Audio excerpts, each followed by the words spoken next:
For centuries, this is what school for most kids looked like. But in 2020, all that changed.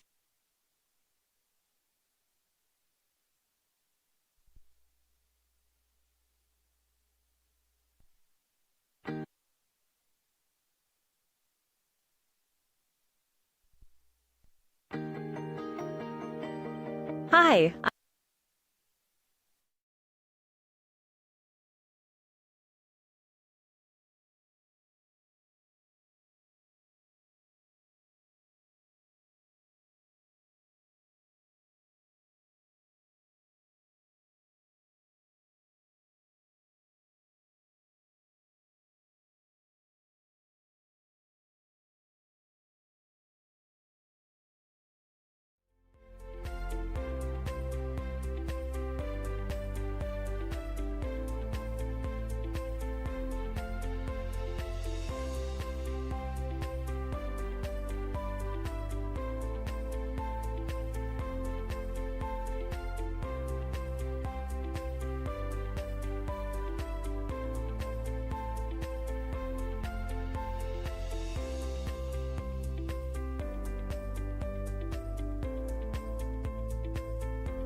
Good afternoon, everyone, both here at the conference hall in Seoul and joining us online.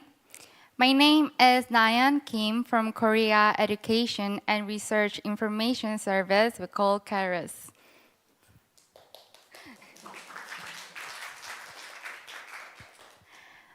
KERIS serves as the secretariat of the ASEAN Cyber University project, so it's truly my honor to host today's conference.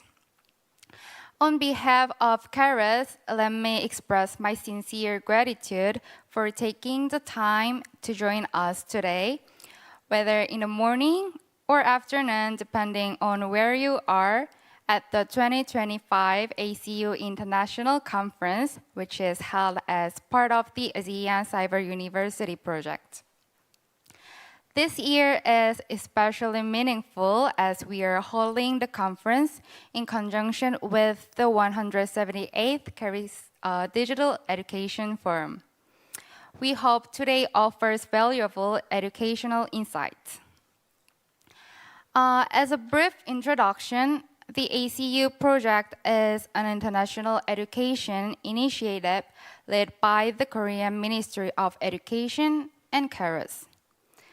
It fosters online collaboration within and among the ASEAN network in Korea through the ACU platform. The ACU platform consists of the Open Educational Resource, we call OER, and a Learning Management System, LMS, and also links to the external contents to provide quality higher education services. So, before we begin, I'd like to invite a representative of KERIS to officially thank you for being with us this afternoon.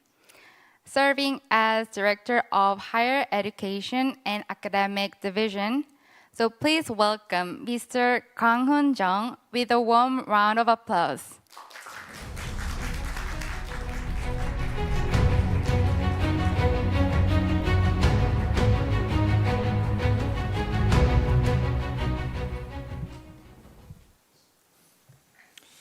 Good afternoon, distinguished guests, keynote speakers, participants, and colleagues joining us both online and in person. I'm Kwang-hoon Jung, Director of the Korea Education Research Information Service. It is my great honor to warmly welcome you to the 2025 ACU International Conference and the 178th KERIS Digital Education Forum. The theme of this year's conference, Collaboration toward Flexibility in ASEAN and Korea Higher Education, reflects our shared commitment expanding opportunities for students in both ASEAN and Korea through flexible learning, while also preparing together for sustainable future. Over the past decades, the ACU project has built a strong platform and delivered joint courses through close partnerships. More recently, our discussions on innovation in online higher education have expanded, particularly in areas such as credit recognition and digital badges. Today, we will share national experience and strategies, helping to shape a clear vision for future cooperation. I would like to express my sincere gratitude to everyone who made this conference possible. May today's gathering mark a meaningful milestone in ASEAN-Korea higher education collaboration. Thank you once again for joining us. Thank you.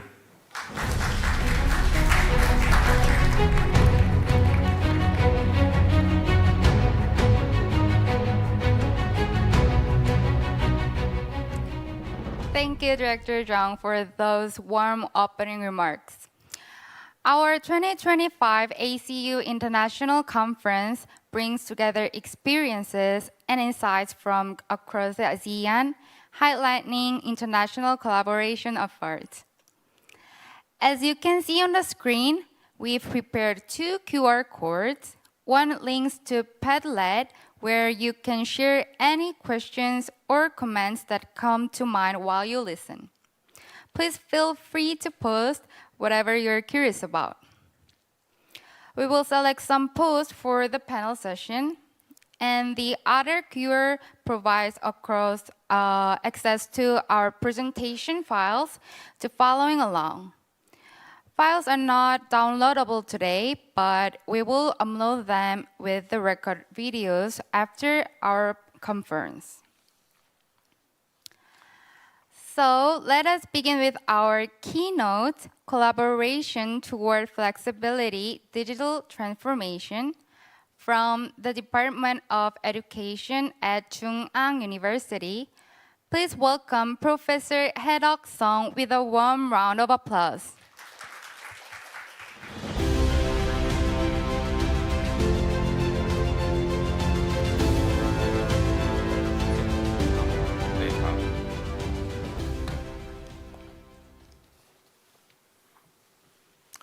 Good afternoon. So thank you for this kind of welcome. So I'm very pleased to be with you this afternoon today. I'm Hae-Deok Song. I'm the professor of education at Chung-Ang University.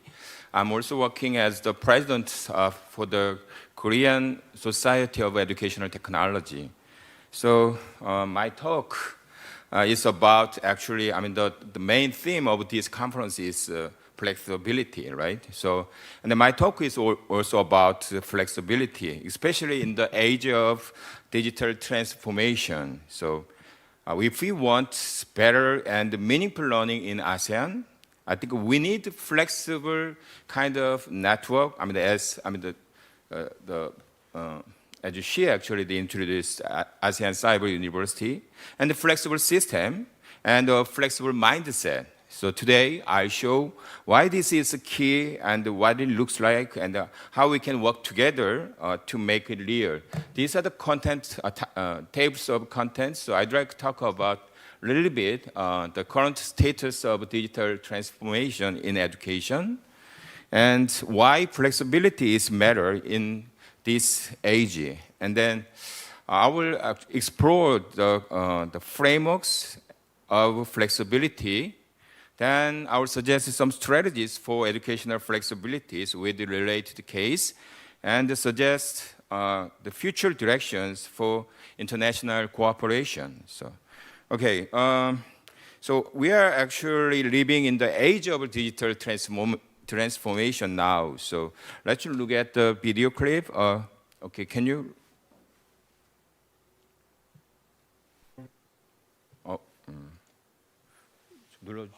Mouse. Okay, let me.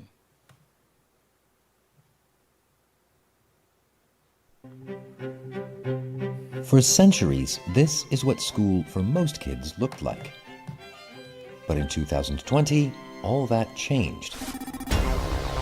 The COVID-19 pandemic created the largest disruption to education in modern history, as teachers scrambled to get their classes online, and parents developed a newfound respect for their kids' teachers. No, that's not a T. That's an X. No, this is an X. But out of the disruption has come a realization of technology's potential to transform one of the most important sectors for the future of the world. As shown in this video clip, actually education looks very different in the era of digital transformation. So COVID-19 actually, a pandemic accelerated this shift, as you know. For a long time, classroom hardly changed at all.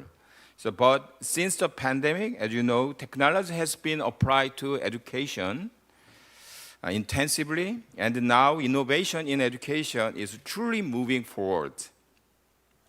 So if we look at McKinsey's report here, so the use of digital device in classroom is strikingly different before and after COVID-19. The biggest changes show up in the areas like connectivity, group work, and classroom interaction. So So this change has happened not only in K-12, but also in higher education. Starting around 2020, so the share of online and fully online courses increased. Although some of them has been decreased a little bit, so compared to the past, many courses still use fully online or partial online courses. So in addition, so actually this is education is one of the fields with a great potential for AI and digital technologies. When you look at this, the figure, education is ranked number 2, right? Just right behind technology and information and media in terms of AI adoption. So why have we seen so many attempts to apply technology in education these days? Is it simply that we had to adopt online learning during COVID-19 pandemic age and learners happen to like it? So I think the reason is tied to deeper and more fundamental shift in society.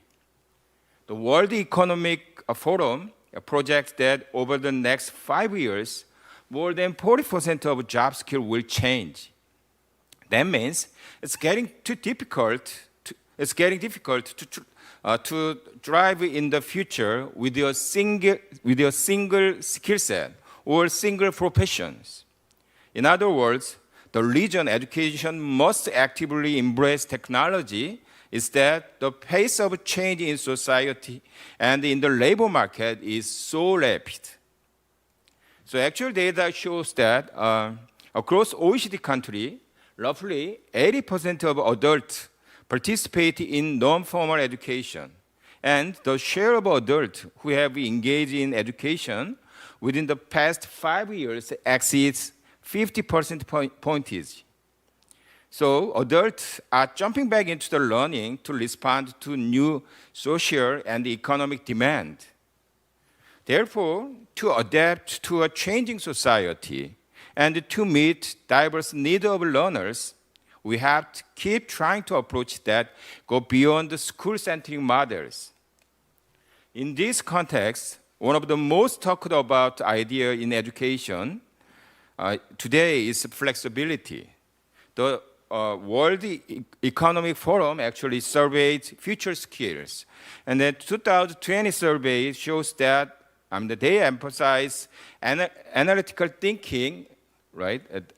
Analytical thinking, but in the 2025 report, resilience and flexibility, especially flexibility and agility, emerged as core competencies. So, then what do we actually mean by flexibility in education? Then why it is important? The OECD actually introduced a key idea called learning compass, which lay out the competencies future learners need. The compass highlights that learners will not simply follow a fixed route. Instead, they will chart their own paths and learn along the way based on their capacity to support many possible learning journeys that future learners will take and to answer the changing social demands on education. Students should have autonomy. To make that possible, education must become flexible, and the learners must be given flexible pathway in education to design and walk their own learning journeys. So up until now, I explained the importance of flexibility in education. So then now I'd like actually to look at the meaning of flexibility. And how is this flexibility organized in practice? Let me share a concrete framework for educational flexibility. So according to higher education, I guess, advanced higher education, actually they suggest flexible learning framework. So they define flexibility as adapting education to diverse learners' needs and aspirations. Actually, they organize flexibility across 4 dimensions. The first, when learning takes place, then where learning occurs, what is being learned, and how learning happens. They emphasize in this model, through this model, student choice and institutional adaptabilities. So let me actually explain in detail for each dimension. First, is when the learning shouldn't be restricted to a particular phase of life. It should happen across whole lifespans, which is lifelong learning. Learners should be able to access learning when they need it. That's why on-demand learning environments are so important these times. The second, where learning is not limited to classroom.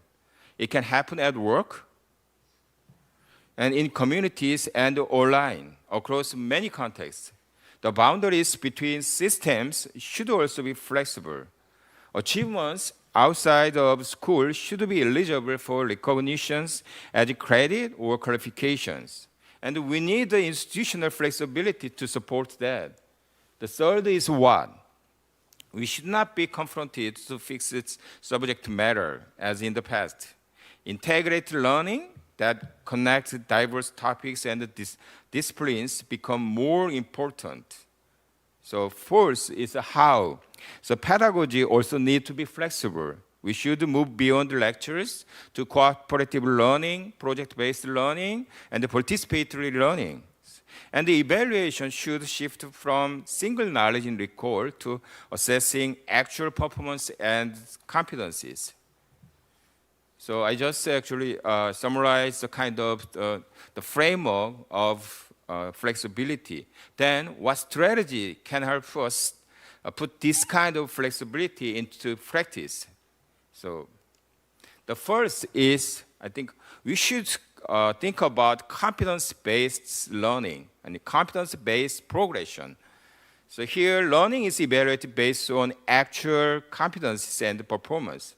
Learners can choose personalized pathway, progress at their own pace, and receive timely supports and feedback. So to make competence-based learning real, we have to consider 3 external elements. They are structure, pedagogy, and culture.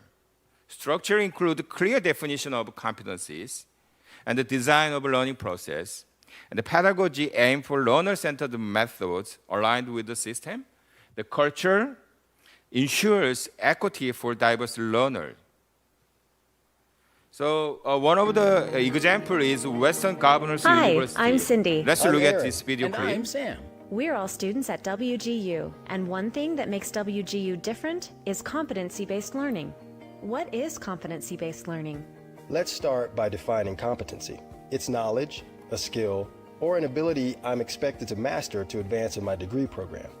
At WGU, each course I take has a required set of competencies. These competencies are defined in collaboration with industry leaders and other academic institutions. This helps ensure that when I graduate, I'll be well prepared for a job in my field. Here's how it works. I'm enrolled in a master's degree program in nursing at WGU. I've been a nurse for 15 years. I have a lot of hard-earned knowledge and experience, and WGU lets me take advantage of that.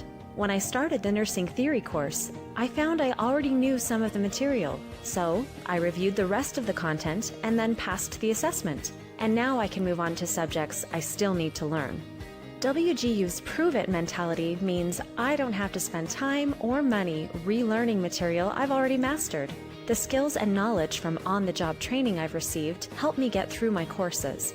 But for subjects that are new to me, there are plenty of resources and course materials, so I can spend more time on things I'm not as familiar with. I work in IT, and I'm enrolled in WGU's College of Information Technology, and I'm earning my degree in network administration.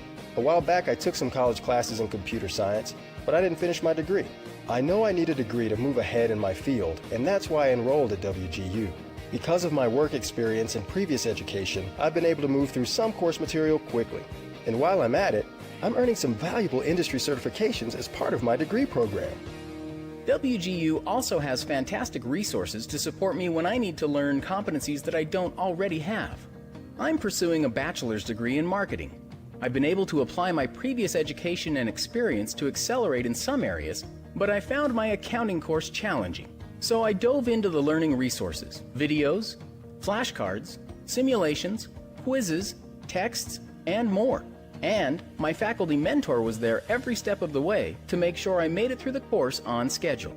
At WGU, I demonstrate what I've learned in two ways: objective assessments and performance assessments. Objective assessments are tests that are proctored and timed. They can be multiple choice or fill in the blank.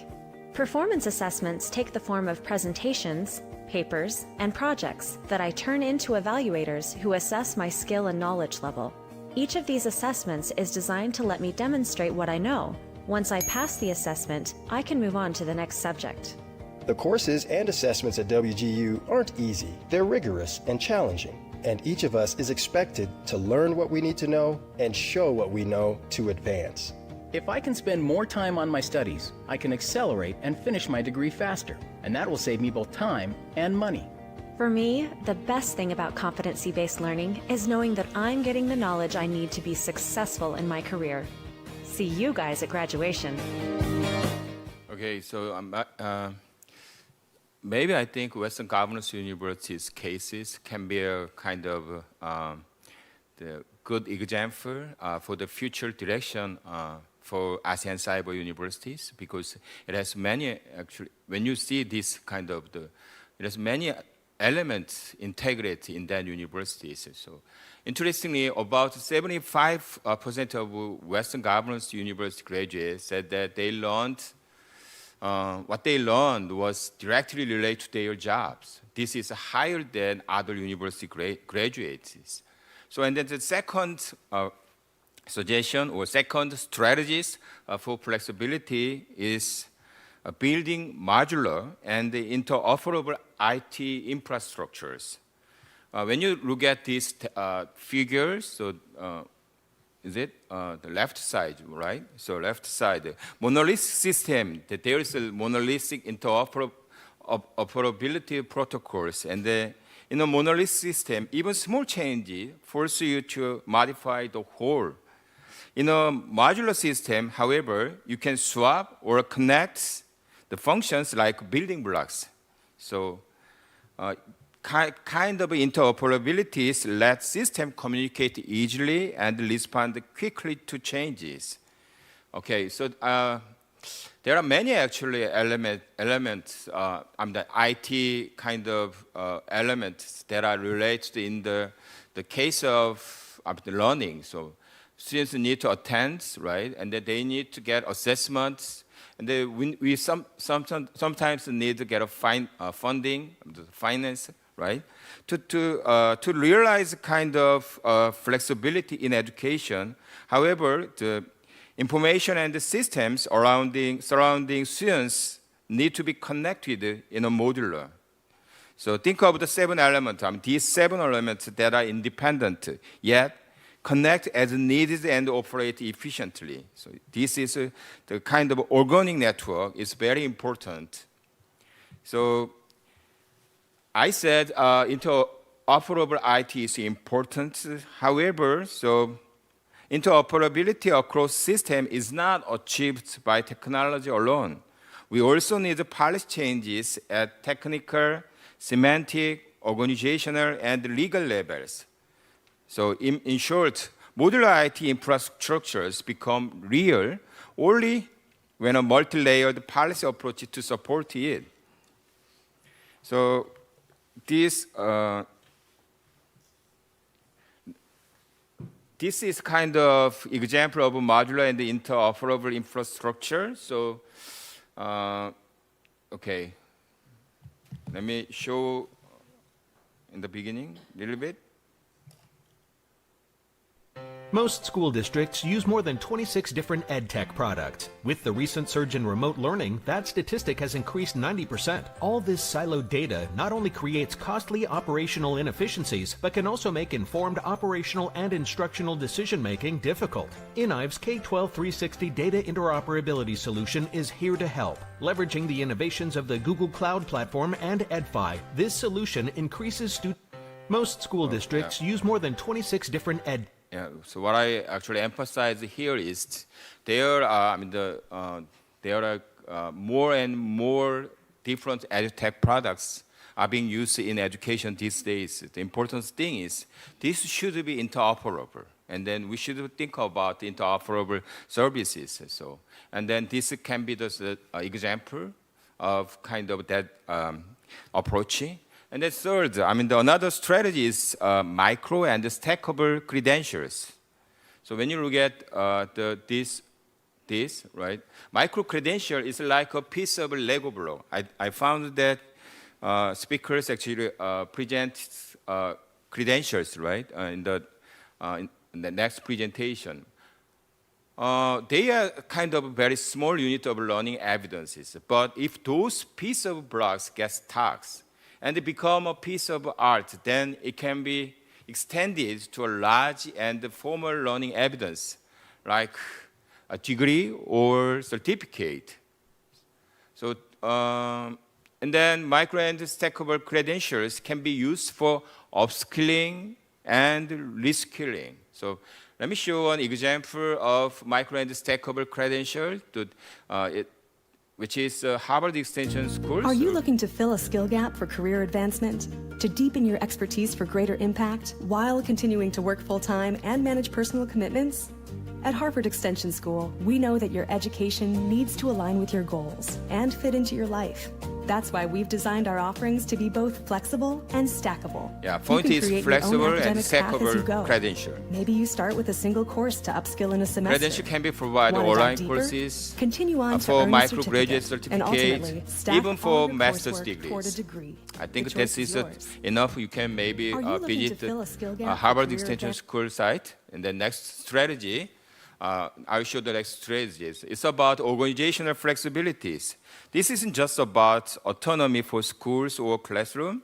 It's a concept shaped by the interaction of educational goals and the responsibility structure and the social context. It becomes real when it's balanced across macro and echo and major and micro levels. Let's look at each dimension. Okay, at the micro level, which is classroom level, we should guarantee learning experience and achievement through student-centered education. And next, at the major level, this is a kind of school level, right? Teachers and principals should collaborate to share goals and systematically design learning. Then third, this is the ecosystem level, eco level. This can be regional or local level. So in this level, so we should connect the national vision with the field needs and make regional goals concrete. Then lastly, the macro level, which is the national level. So we should think about aligning social expectation and the demand with the curriculum goals based on policy, law, culture, and vision.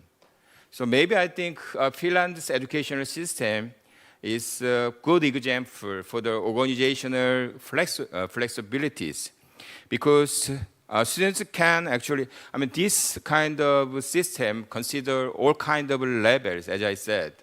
So I just suggest that 4 kind of strategies. The first one is a competence-based learning, and then second one is building modular and interoperable IT infrastructure. And the third is micro and stackable credentials. The third one, the last one is organizational flexibility. So now, let's move to the ASEAN. So I have, 10 or 15 minutes left. So how educational flexibility is being institutionalized in this region, and what tasks are still needed. The first, actually, ASEAN University Networks built institutional mechanism in terms of flexibility. So as you all know, AUN, ASEAN University Networks, has quality assurance and qualification framework and credit transfer, and they even have collaborative networks, such as, the ASEAN cyber universities, right? So maybe I think this is the most important part in these conferences. ASEAN's ACU actually has ASEAN's shared platform for learning. ACU actually provides a regional OER platform with open access to courses, and they host MOOC from ASEAN universities, and they offer the micro-credentials that can be linked to formal qualification. And then they facilitate cross-border participation, like all of us who attended this meeting, and the knowledge sharing. So I found that many actually ASEAN countries is trying to build such kind of attempt. Maybe Malaysia has a good example. They have they build very good micro credentials. As I investigate, maybe I think other countries have the better credential systems. So, however, as you can see in this table, so despite these all progresses, challenges remain. So participation is concentrated in a few countries, just like when you look at this kind of table, right? While in many member states,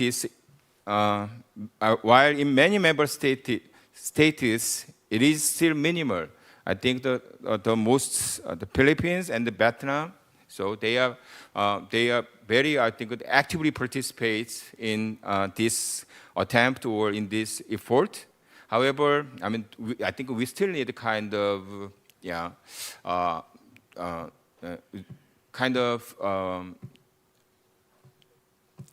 challenges, and then I think I found the language barriers and the lack of digital infrastructure and the limits in institutional support are often cited. So survey actually indicates that only about 35% of ASEAN students participate in micro-credential programs.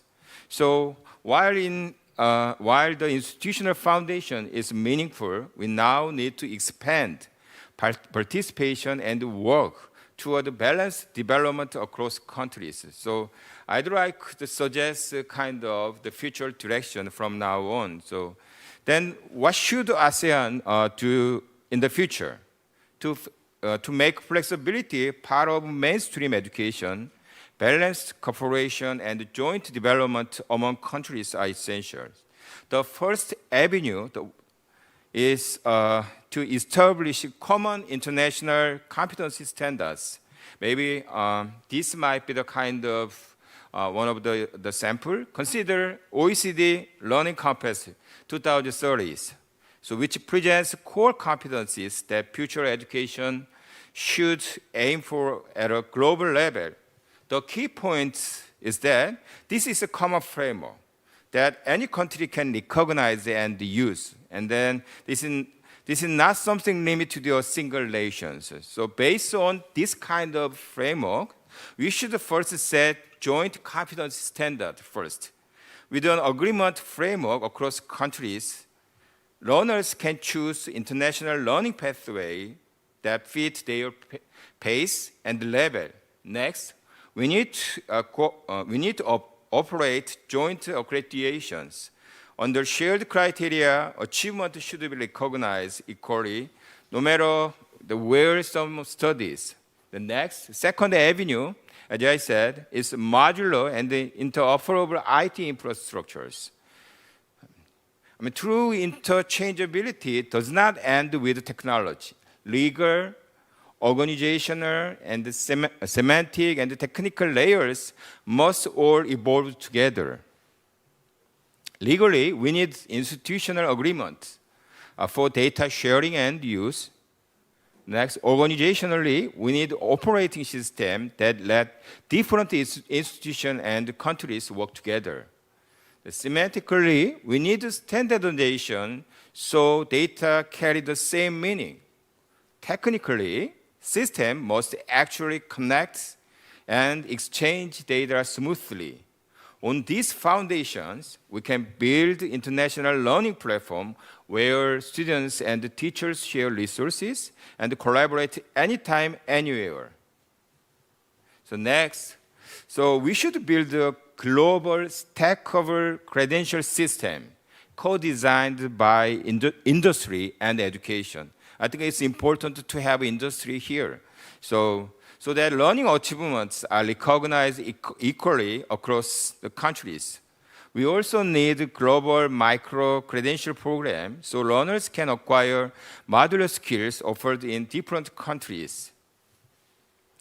Finally, so we need international organizational flexibilities. We should expand institutional flexibility in university and other educational organizations. This makes joint and dual degrees and joint research projects possible, and ensures that research outcome and degree are formally recognized within institutional systems. So we also need multi-stakeholder governance that brings together university, industry, government, and civil society to diversify modes of cooperation and strengthen sustainability. All of these lead to stronger global collaboration networks. For the international recognition of joint degree, so cross-border cooperation and governance are essentials. Organizational flexibility in this sense is not just an internal management issue, it's a strategy to reinforce foundations for international cooperation. So I suggest 4 kind of directions here for increasing flexibility. So as I said here, until now, flexibility is a mindset, I think. So ASEAN has already strong base. AUN QA, we have AUN QA, AQRF, AUN ACT, and most importantly, ACU, ASEAN Cyber University. Now we can link this part into one path so that more people can learn better or meaningfully at any time in any places. If we move together with flexibilities, I think we should have kind of shared competencies map in order to do so, or easy link systems and stackable batches and organizational flexibility. Then we can build the next wave of open and engaged learning in ASEAN. So thank you.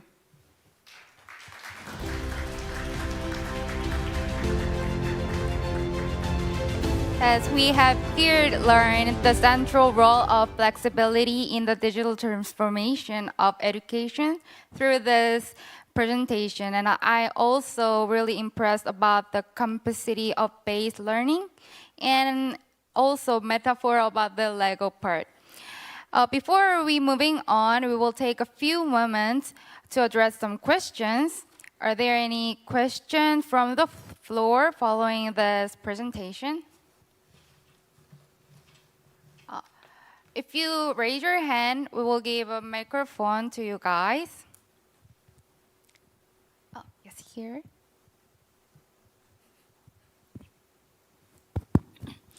Professor, thank you so much for your presentation today.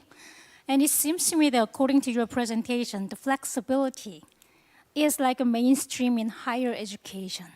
But the thing is that for some countries like Korea, we do have like a national curriculum standard which apply to all levels of K-12.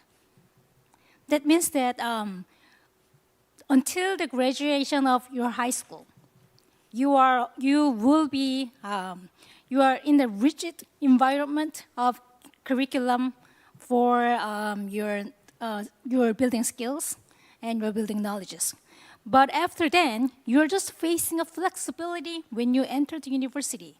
That means that students will be perplexed and confused when they enter into the university. In that regards, what do you think that we need to make students in K-12 to be more freely adapted by the flexibility when they enter into the university? Thank you for the question. So I think your question just reminds us of the meaning of flexibility. So let me show a kind of framework. Maybe can help us to think about what flexibility is in not only actually higher education, but also the K-12 education. As you can see in this the framework, right? When we think about flexibility, it has 4 dimensions. When learning can take place any place, right? So we think about maybe I'm the school, right? And then maybe 9 to 3, 9 to 5 for the learning time, so school time. However, learning take the place at any time, right? Even I think in K-12 situation, right? And where actually many schools are actually using Zoom, the asynchronous kind of learning support systems, right?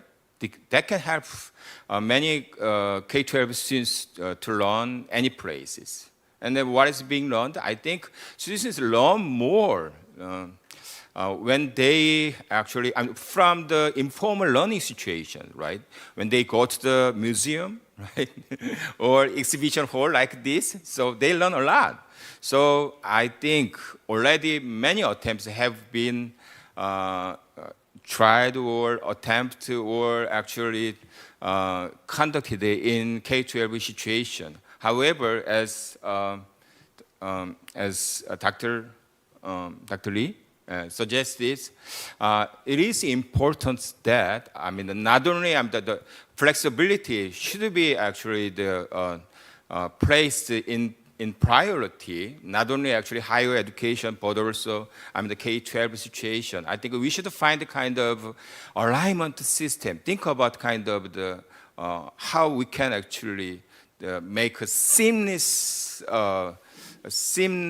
kind of transition, right, between K-12 to higher education. That's kind of important point, right? Thank you. Yeah. Thank you, Professor. Yes, thank you for clear explanation, Professor Song. And we have another question from the floor.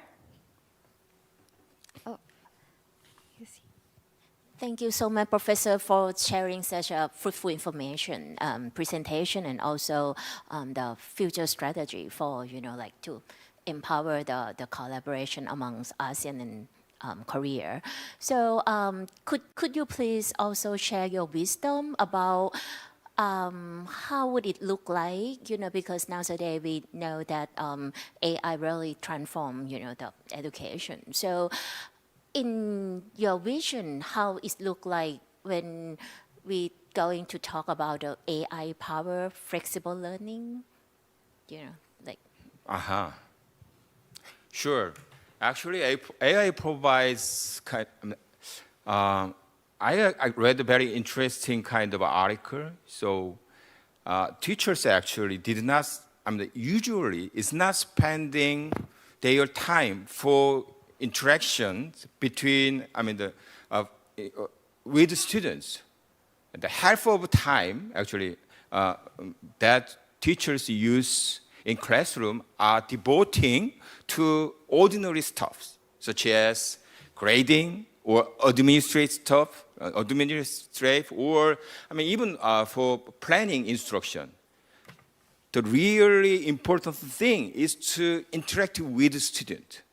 Teachers should actually provide kind of faculty or the teacher support for students. I think it can make education different, right? So with the use of AI, I think teacher can have, more time, right? The AI can replace those kind of the administrative the time, right? With I think their original or essential work. So I think maybe AI can be helpful for us to find better, the more actually spaces that many teachers can communicate or interact with the teachers.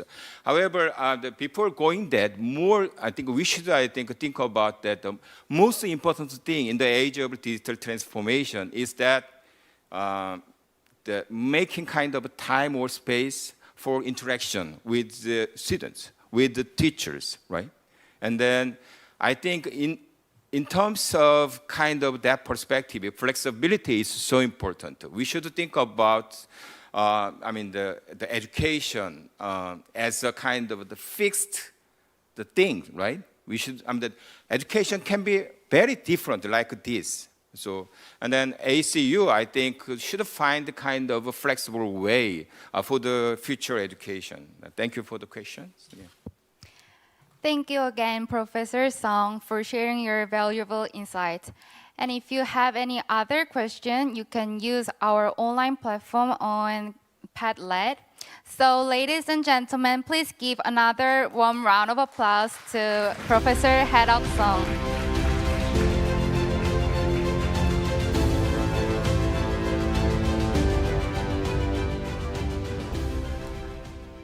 Before we dive into the country experiences, our next presentation will focus on the regional perspective.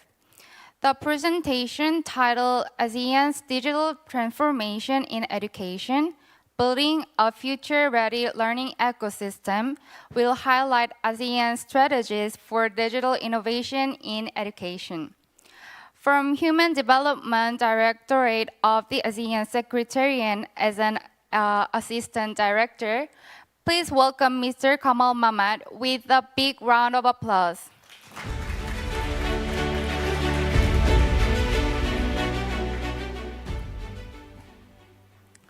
Good afternoon, everyone, and I would like to start my presentation by firstly extending my gratitude to the organizers for inviting me in this particular reacquaintance with the ASEAN Cyber University project. So thank you very much.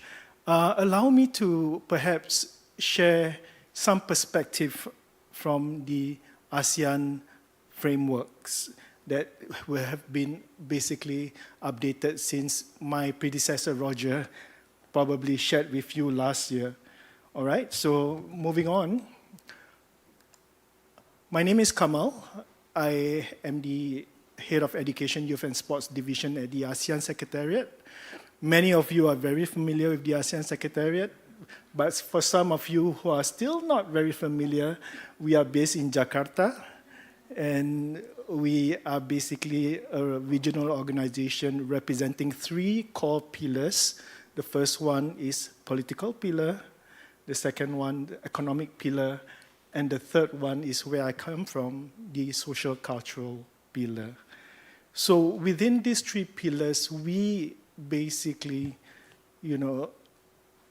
provide the input from the regional perspective across all the different sectors that are within these three pillars. So in my case, I am particularly looking at the education, youth, and sports sectors for the ASEAN as a region.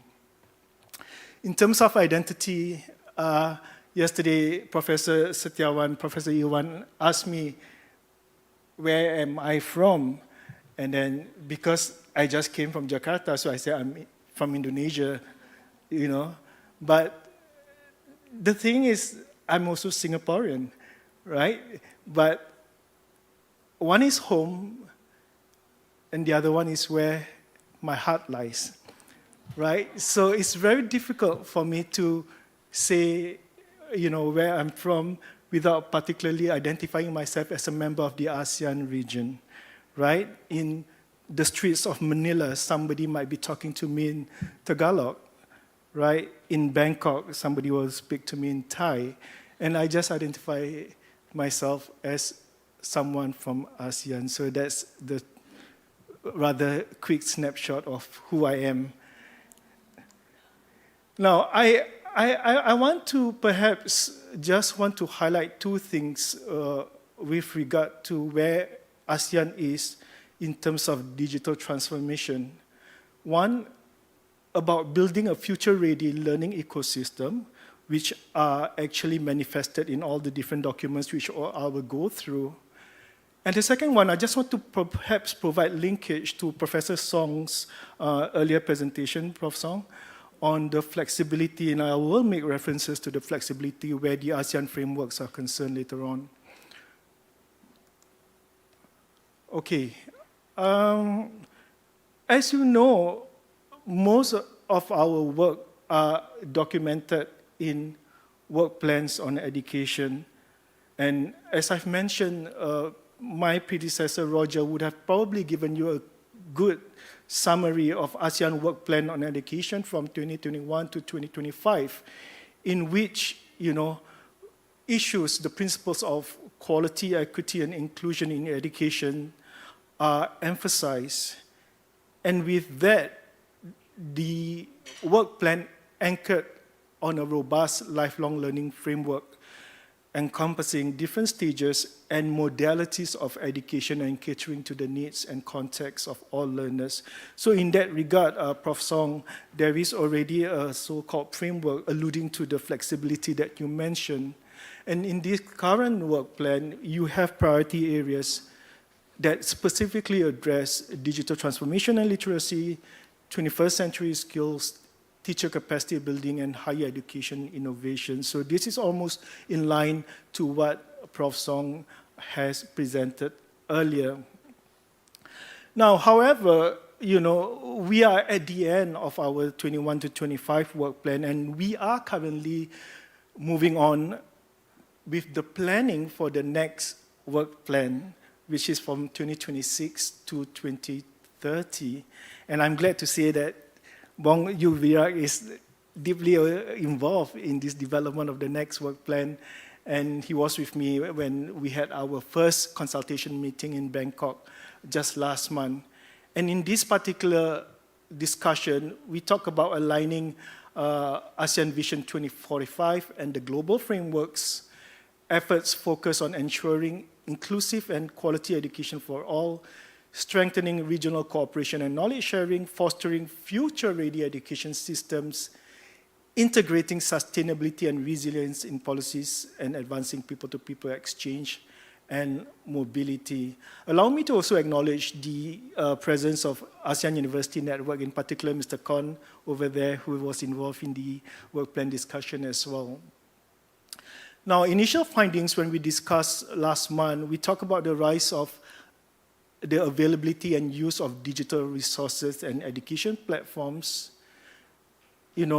Digital divide and unequal access to technology remain a persistent challenge. And I want to link it later to my presentation on the IAI, the Initiative on ASEAN Integration, which I will elaborate a bit more. And of course, in terms of emerging megatrends, we look at AI, climate change, and demographic shifts. So these are the things that we established during the first discussion on the next work plan.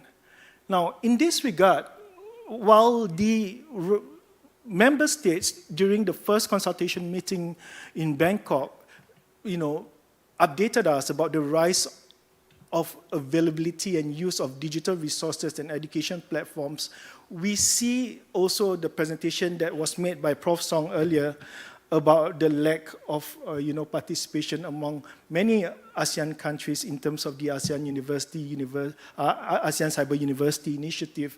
So I think we will probably need some time to kind of like triangulate the issues between this rise of availability and use of digital resources and how much else that we need to do in terms of promoting ASEAN Cyber University initiative, right? So these are the things that probably I'm questioning myself as well in terms of that disparity. And in this declaration of digital transformation, I think this is something that Roger must have spoken about as well last year in terms of the declaration being adopted in Phnom Penh. I'm quite sure, Mr. Yu Virak, you are deeply involved in this declaration as well, or no? But, this has been declared in Phnom Penh as well as the roadmap. I think it was adopted in Indonesia the following year. In this, ASEAN reaffirms its commitment to transforming education systems by empowering learners and educators, bridging digital divides, and ensuring safe, inclusive, and future-ready learning environments. So again, the empowering learners and educators, bridging digital divides are the key priorities that I just want to highlight here.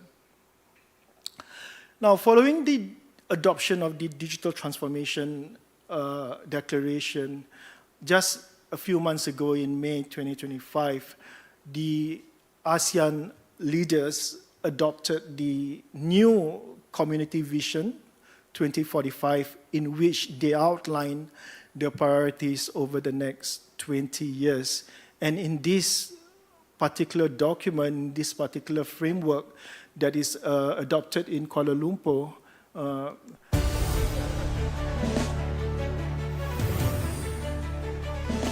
it actually cut across the three pillars: political, economy, social, cultural, as well as our connectivity elements.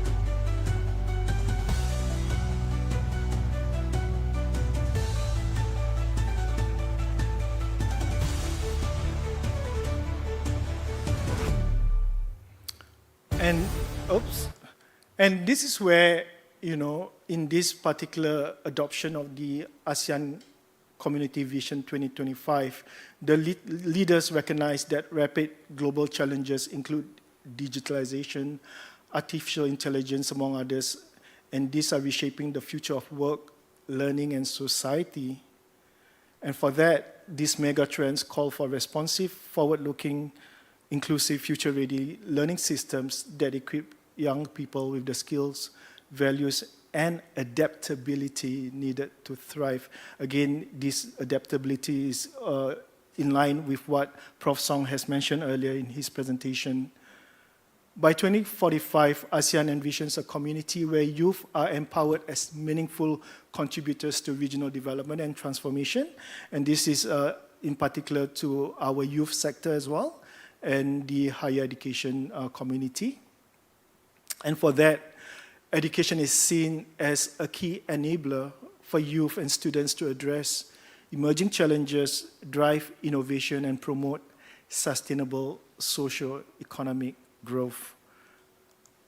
And in this case, the ASEAN Socio-Cultural Strategic Plan, as I've mentioned, there are all these different pillars within this community vision, and for our pillar is really under the ASEAN Socio-Cultural Strategic Plan.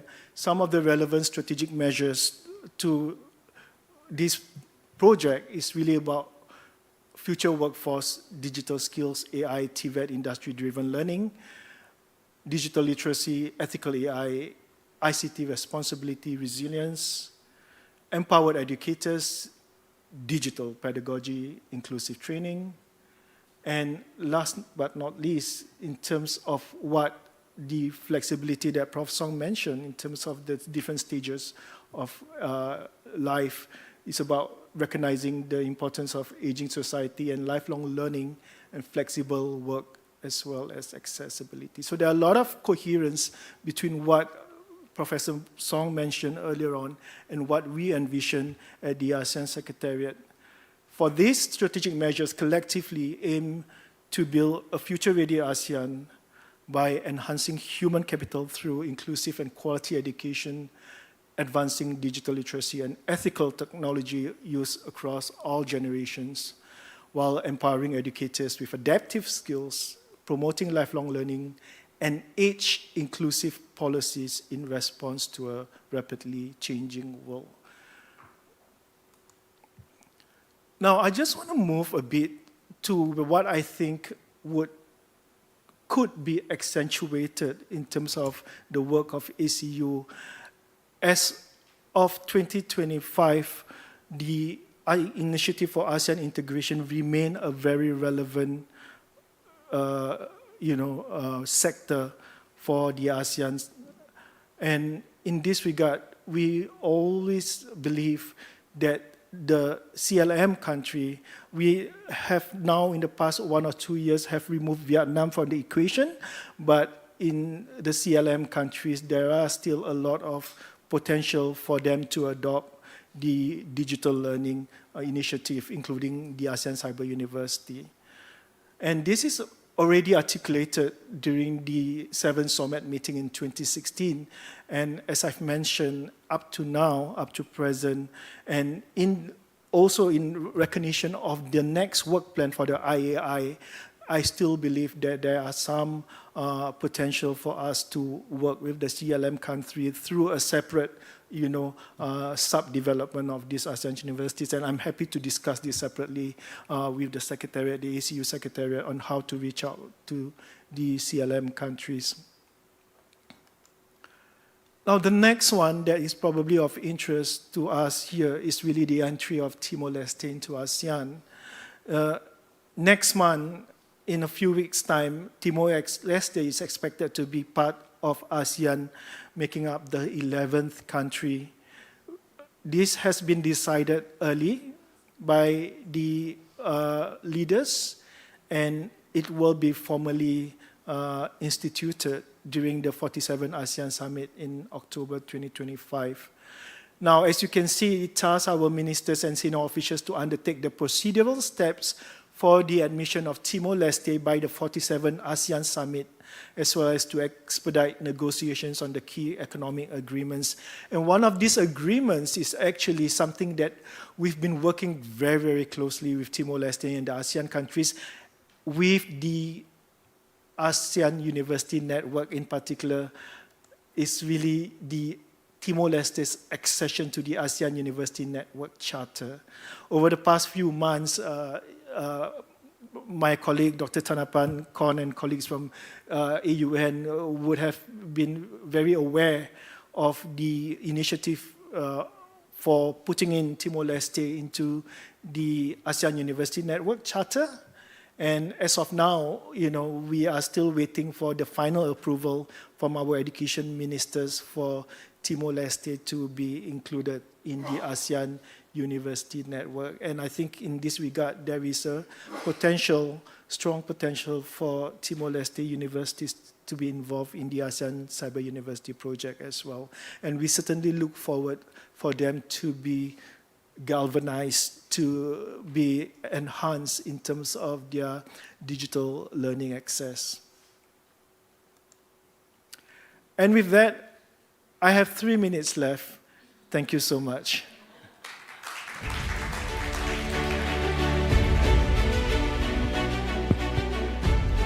Thank you, Mr. Mahmoud, for a comprehensive regional view.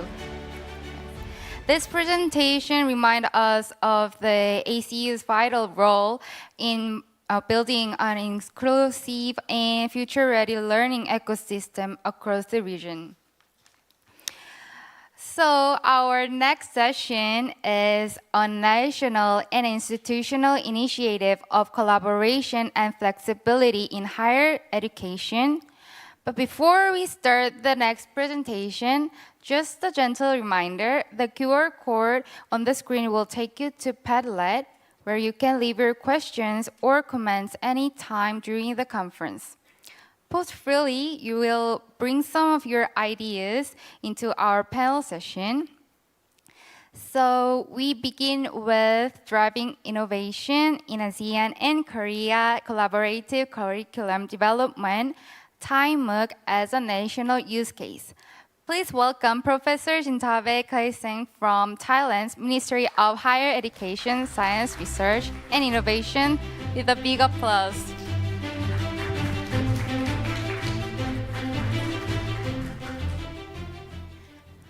안녕하세요. Good afternoon, everyone, and thank you again for KERIS Korea and also ACU for inviting me and also Thai colleagues here, I feel like coming back home every time, when I come here. And people keep Annyeong haseyo to me, every time when I come here. So just feel like so connected. So thank you for having us here. Okay, so my talk today is going to be about how digital transformation in higher education have empowered us and how Thai MOOC can contribute to the ACU or the ASEAN collaboration with Korea. So as we all aware that nowadays the global and regional push toward the digital ecosystem, and we are facing the same challenges, including access, equity, quality, and future skills, like what Kamal just mentioned about, the ASEAN vision for the next 20 years. So for us, as the Thai MOOC, we positioning ourselves as a leader in the national digital learning initiatives for our country. Appointed by the minister, and the focus is on the lifelong learners. Our philosophy, we believe that, with all these famous quote that AI is not going to replace human, but human with AI are going to replace human without AI. And as you can see that, these simple tools that everyone nowadays use, and to reflect, the flexible learning, that, these simple tools can provide you AI teacher, podcast, mind map, and knowledge graph. So, any learners can have their own personalized learning as, whatever they like to learn, and any kind of format, and that, through, these simple tools. And also the philosophy that we believe that with all of that digital tools or AI-powered tools is, of course, will really, empower the future skill sets that, we all have the same goal that we would like to drive our learner to, like what Professor Song mentioned, the flexibility, agility, and also the resilience. So that is the philosophy that we believe and in, our team. Then we try to think about, what Thai MOOC can contribute, and with this AI-powered environment, we start to let me share you about some of our stats. We currently have over 2 million learners, lifelong learners. The youngest generation is probably middle school, and the oldest one will be, all those retirees that they would like to upskill, reskill themselves. So, the learners are so diversities, and we love that diversities. We have issued over 2 million certificates, and we have almost close to 700 courses on the platform. At the same time, we are also facing the challenges that, Thai MOOC should no longer be only the knowledge repository, just you have courses there, but somehow you have to connect it with other, platform, like, the National Credit Bank System, and, for credit accumulation, and also the learner portfolio. So are those, challenges. So now we have to run another platform concurrently. We call the Thai MOOC Academy. And that we start to have 100,000 learners. We launched beginning of this year.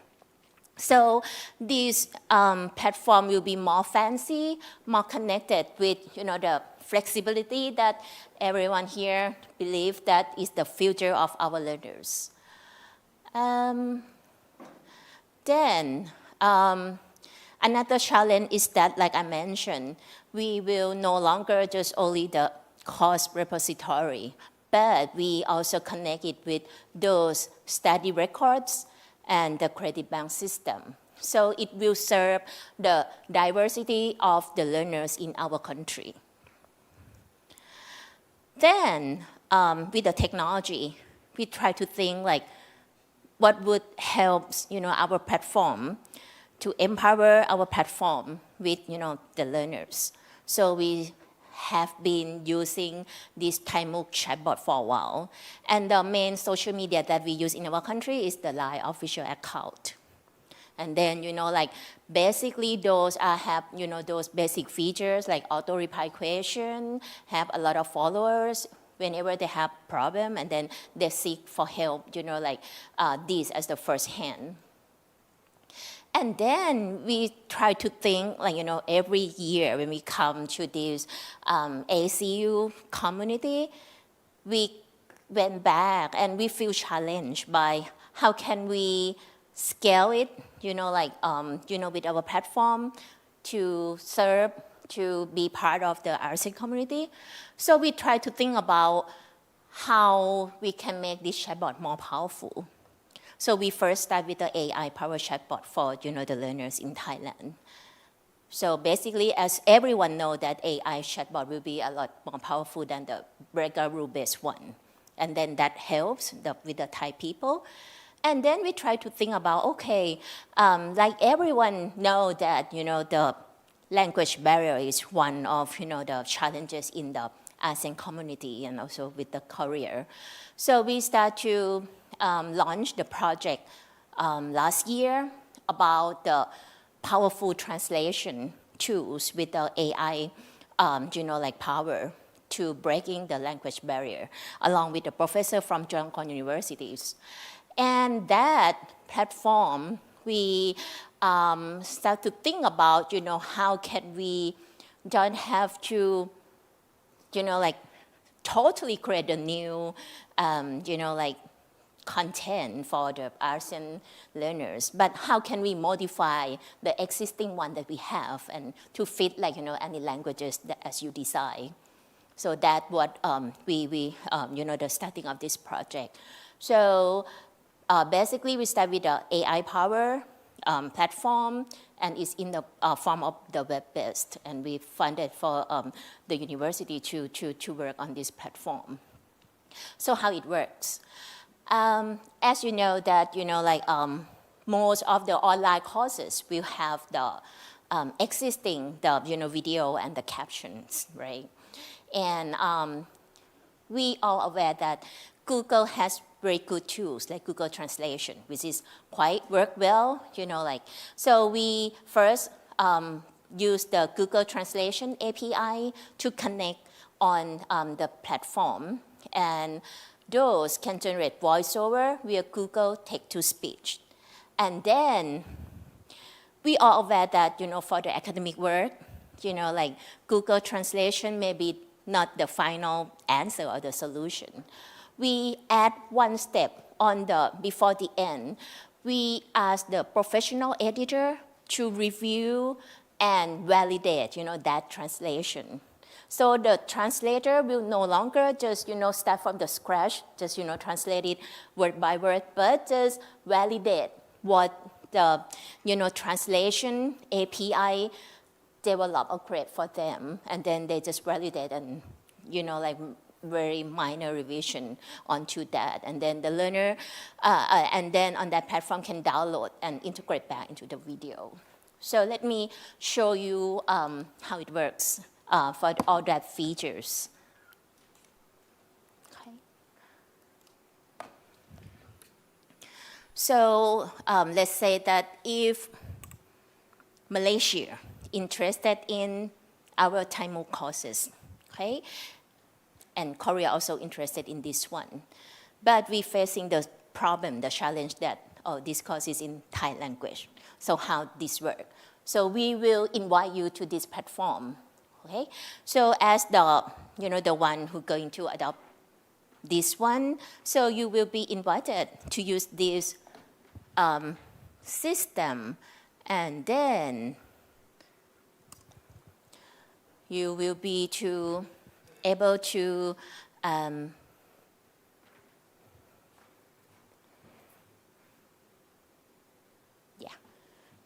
So with the email address to log in, along with the password.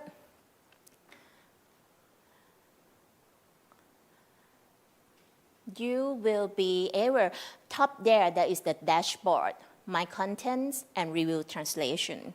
The first step, you just upload your content up there, like the Thai MOOC course or any courses.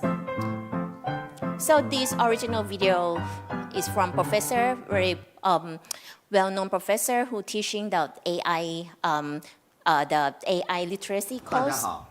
欢迎来到这门课人工智慧概论 So no idea at all how that 我是淡江大学张志勇老师。在这一节课里面，我们将跟大家分享5至2节揭开学习的面纱。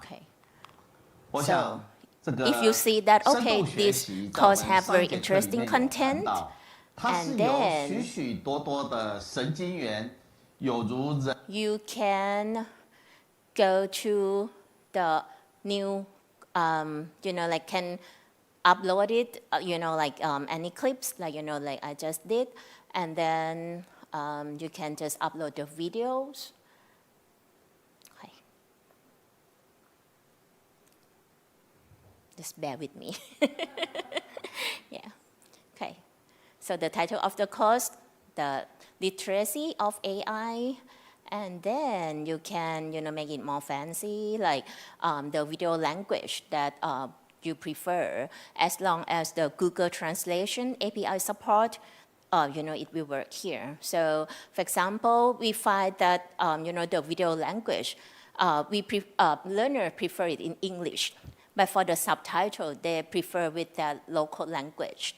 So this one, we put the video language as English. And you can choose like the voice gender as you like, male or female.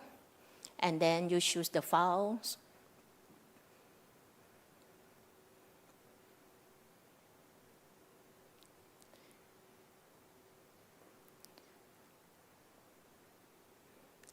And then you can see that, you have also option as a Korean or other languages as you design. And normally, like, all of our courses will come with that subtitle, the SRT file.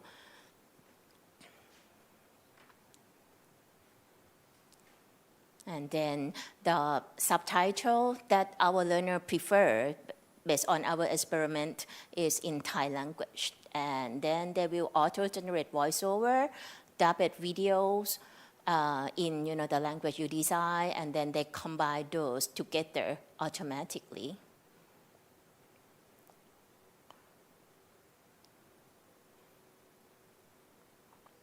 And then we will get the second version of the video clips, which in the language that you design, along with the subtitle that you design as well.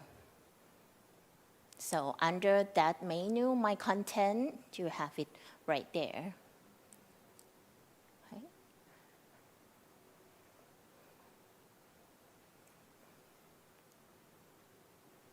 Okay, so those are, all of our experiment. We try different languages according to, if we have any requirements. So we try Korea, Japan, and other language. So now we have the second version of this video clip from the same professor.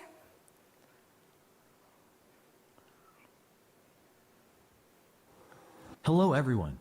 Welcome to this course, Very handsome Introduction voice, to Artificial along Intelligence with the Literacy Thai and Thinking. language. This I am is Professor the John format Jaeyoung that from Tampon most University. of the Thai learner prefer. In this They lesson, feel like we will it's share more with you 5 natural, to more 2. organic that, he speak in English Unveiling and the veil have of the Thai learning. subtitle. I think this. We talked about deep learning in our last class.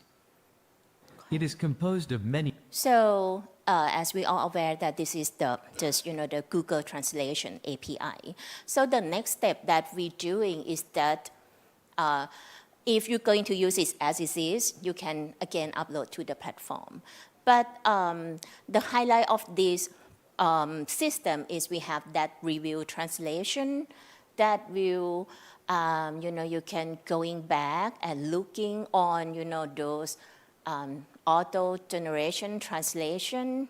like based on the seconds of the video clips, and then professional editor or the one who expert in this area can modify this one. So to validate, that auto translation content. By so doing, it's reduced a lot of time, and we feel that this one is something that we can contribute to the ASEAN community. Whatever you're interested in, any courses, we can have it ready, the modified version for you. So this is the thing that the system that we think that we can contribute to this community. Okay.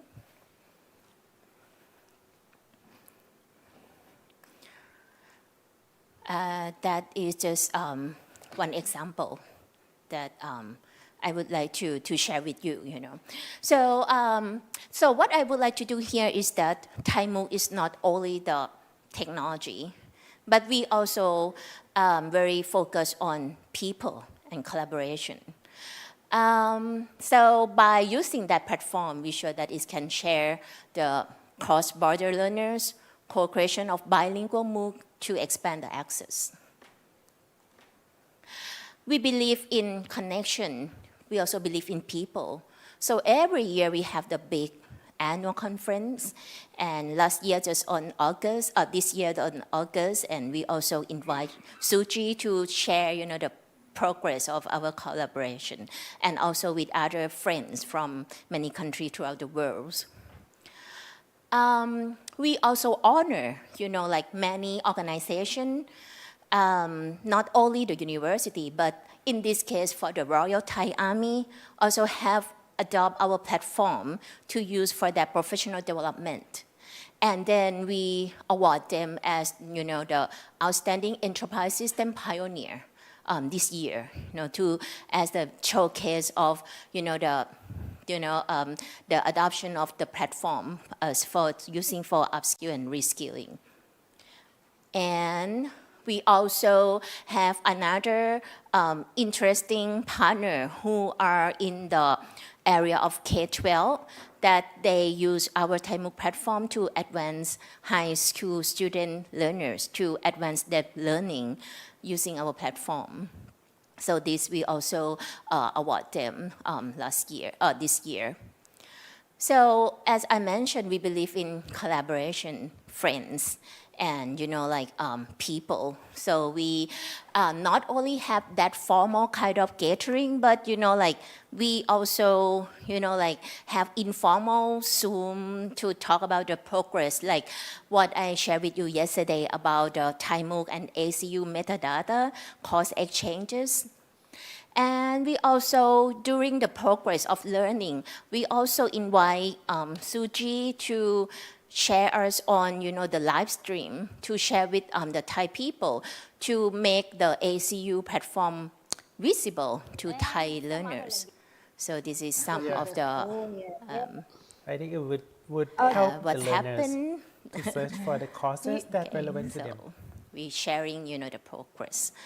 And also we aware of, if everyone remember last May, we have the big earthquake. And fortunately, we have the good friend, Japanese good friend. So he shared that knowledge for helping Thai people to get more used to with that disaster risk management, because we don't know how to deal with that, big earthquake, and we're so afraid that it will coming back. So this is one of the another use case that, we try to not only serve the academic content, but, daily life content. And, with our good friend, like Japanese JMOOC team, we also co-create that courses. Okay. Last that I would like to mention is to thanks to ACU to have these, the trend reports. This really forced us to think, about our positioning, toward the ACU. Because you will have, the themes every year. You told Michael that, okay, this theme will be micro-credential.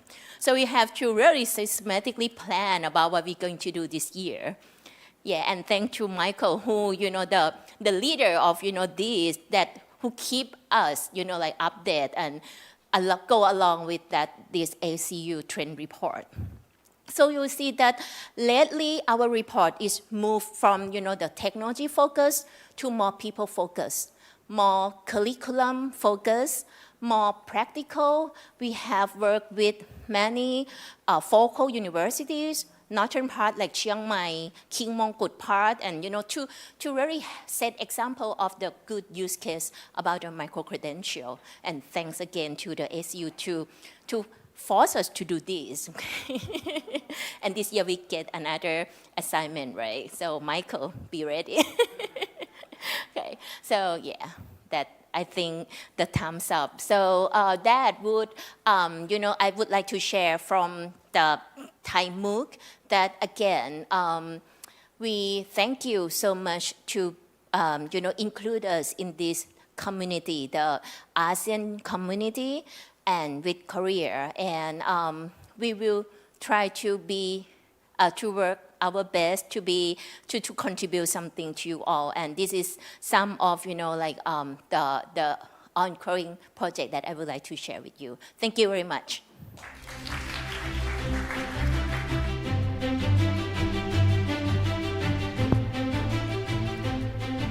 Thank you, Professor Kai Song, for inspiring insights on the Thai MOOC and ASEAN and Korea collaboration.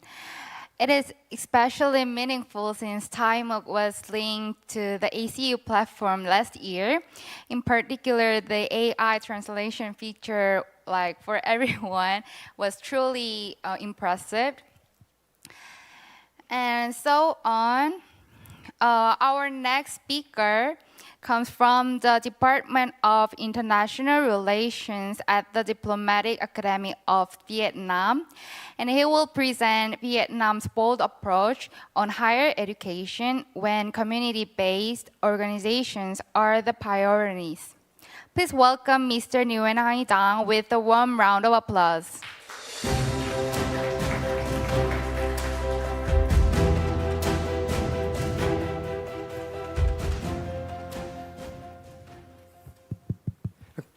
Good morning, distinguished delegates and friends and colleagues and government officials on today's conference.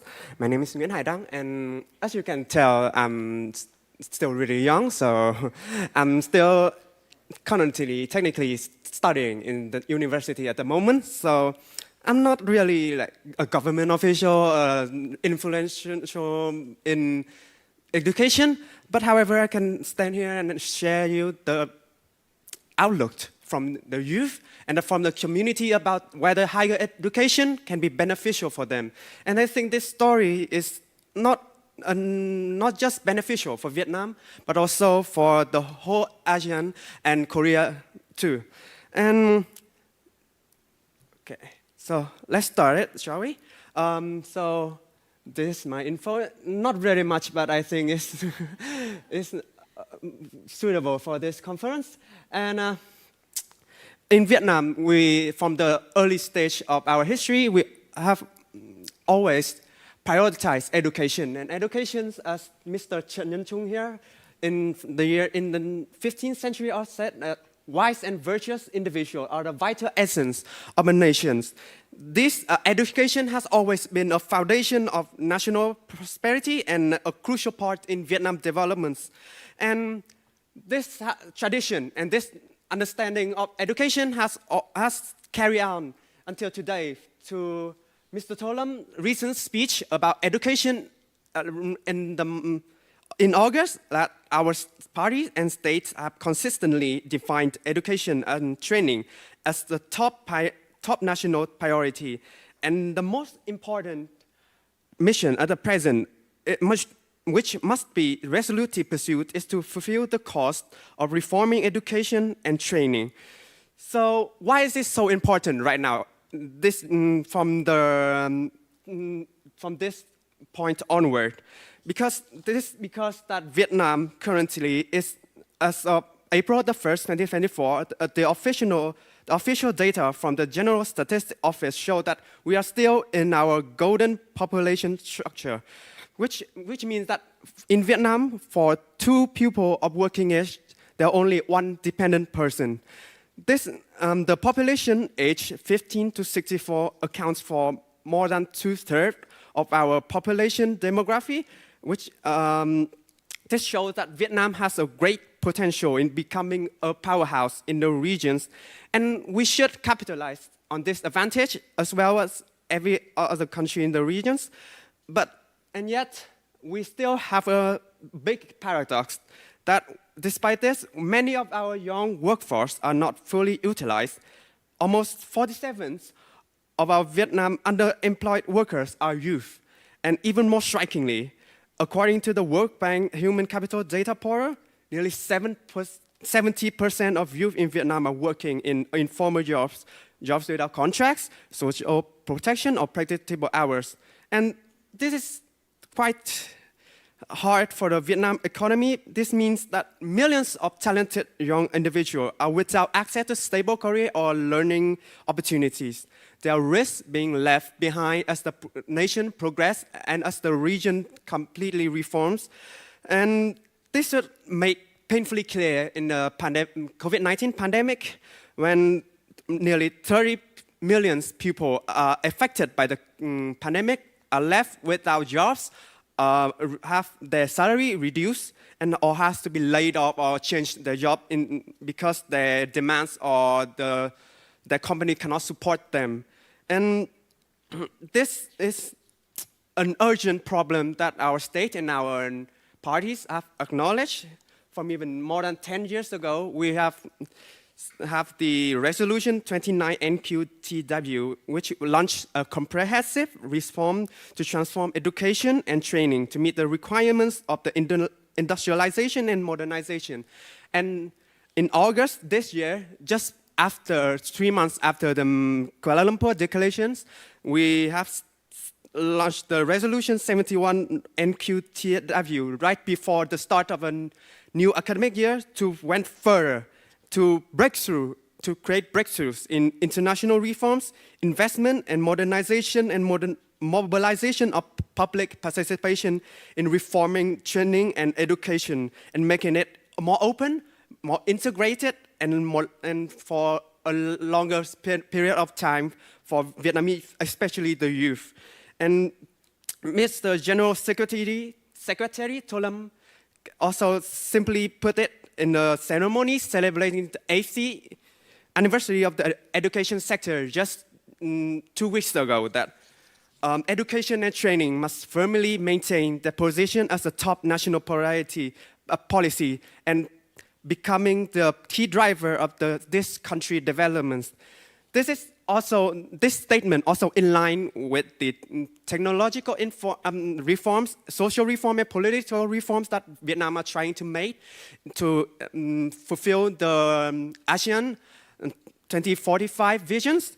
But Mr. Tholam also said, and I also acknowledge that Vietnam education is currently in the middle, and it's not really bad, but it's not really suitable for the current situation, and that we must focus on the flexibility.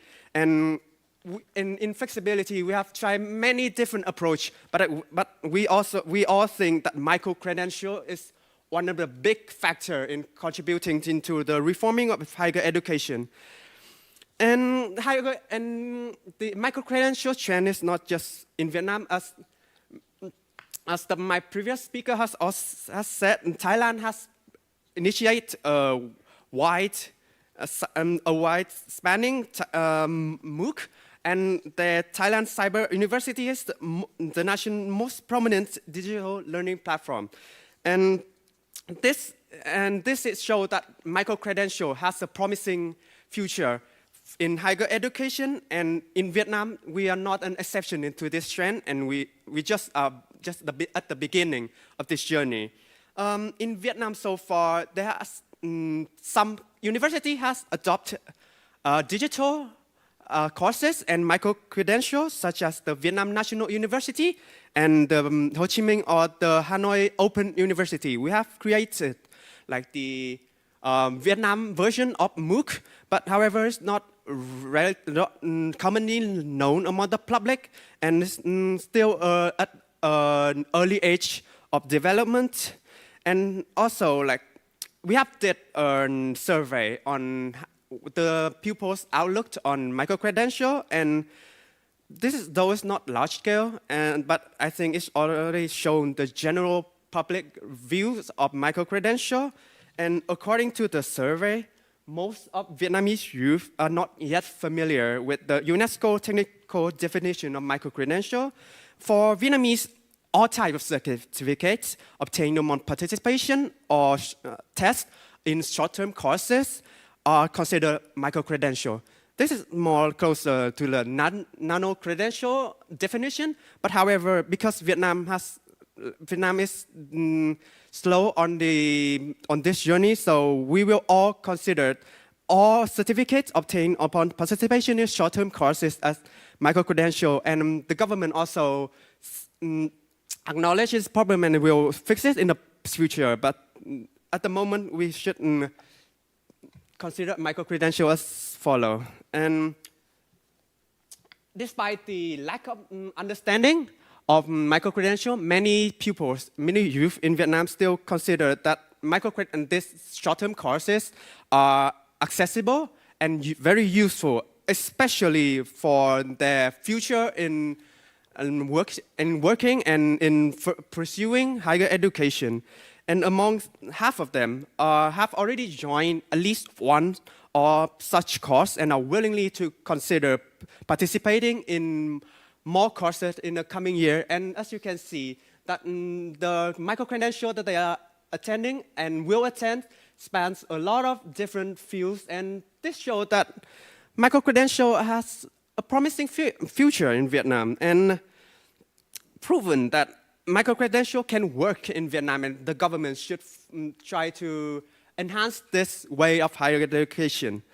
And and when the government try to enhance higher education, and when the public outlook is very positive in higher education, we have a very unique approach on this problem, which is when the government's policies and initiatives are not fast enough to adapt to the situation, community-based organizations are now the pioneer in creating the change in higher education.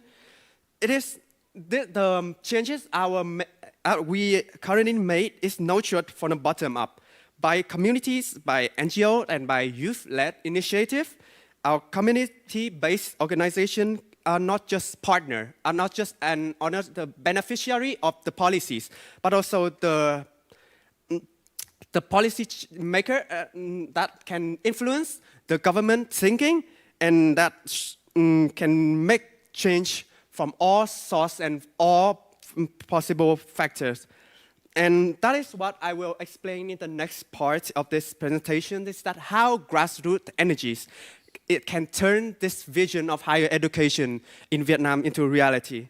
And the power of community-based organization is not just in Vietnam, it's not just once in a blue moon occasion, but in many other countries, it has been a trend. And based on UNESCO 2023 Global Education Monitoring Reports, non-state actors are now responsible for fully 1/3 of the secondary and tertiary education provision in low and middle income countries, which Vietnam is a part of them.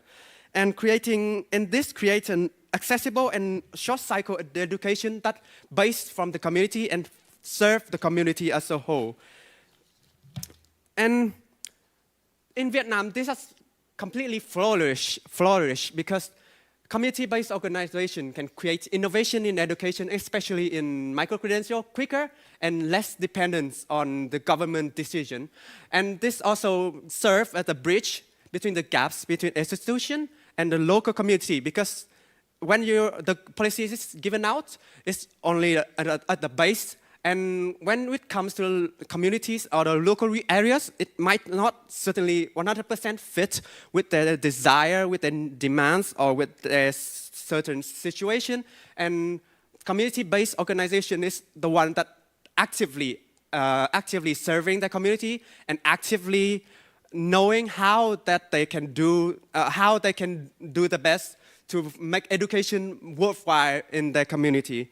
And because of that, because of the two first point, flexibility can make the community-based organization can make flexibility in education more adaptable to change while still tailoring to the needs of the community they serve. And just a small add-on, but the micro-credential is really suitable for the NGO and community-based organization to create social impact, which is why it's really captivating for them to create micro-credentials for the communities. And let's move on to my case of study, which is the fourth Vietnamese Statue Foundation, VSF, a social and non-profit foundation licensed by the Vietnam's Ministry of Home Affairs to operate nationwide since 2024 with a mission to contribute to the achievement of Sustainable Development Goals. And from the start of this organization, they have implemented community training and micro-credential, though not certainly the UNESCO definition of micro-credential, but short-term courses to promote these 5 aspects: school nutrition programs, women development program, young talents nurturing programs, action for environment program, and child protection program. This is big foundation and a big funding for education in the whole of Vietnam, especially in regions with disadvantaged group of people or rural areas. And they have done great deeds to contribute to Vietnam. And over the spans of 5 years, they have initiated over 100 courses. Many of them have certificates and are recognized by many institutes and even government institutions that the legitimacy of the courses. And this is accessible by many communities, especially ethnic community and women, which are heavily biased in not just Vietnam, but in many countries. And and this 100 courses show that it's very diverse and very essential. For instance, the For Mother and Children project have participants from all around the country, with 17,000 industrial workers attended this training course on nutrition care and mental health care and reproductive health care. And this has served them really well, and it has improved their condition of life and their understanding in workplace and their daily life, which has created a really big change in our workforce. Or the youth for the environment. This has provided the young generation of Vietnam with knowledge, skills, and certification to create environmental protection project and create environmental communication skill.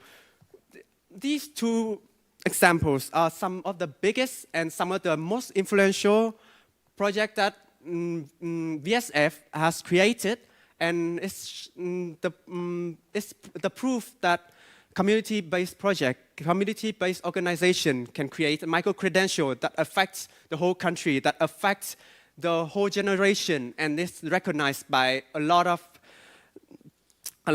people. And this is also a specialty of VSF, which is to cater to rural areas and ethnic communities. And you know, the ethnic community or rural people in rural areas rarely have the chances to access traditional education, such as schools, university, or college. But so VSF took this into their own hand and create courses and educational platform in these hard regions to promote gender equality, gender-based violence prevention, farming, cultivation, and agriculture as a whole, and also like normal education that provided in that's being provided in the traditional school to the minority women who are in poor condition or victim of gender-based violence in mountainous province of Vietnam. And this is considered to be one of the best contributions that VSF has done, and is followed by many other organizations to further like bridge the gap between the poor and the rich, the urban area and the rural area in Vietnam, making education as much accessible as possible in the whole of Vietnam, and not just in urban cities where traditional education is possible.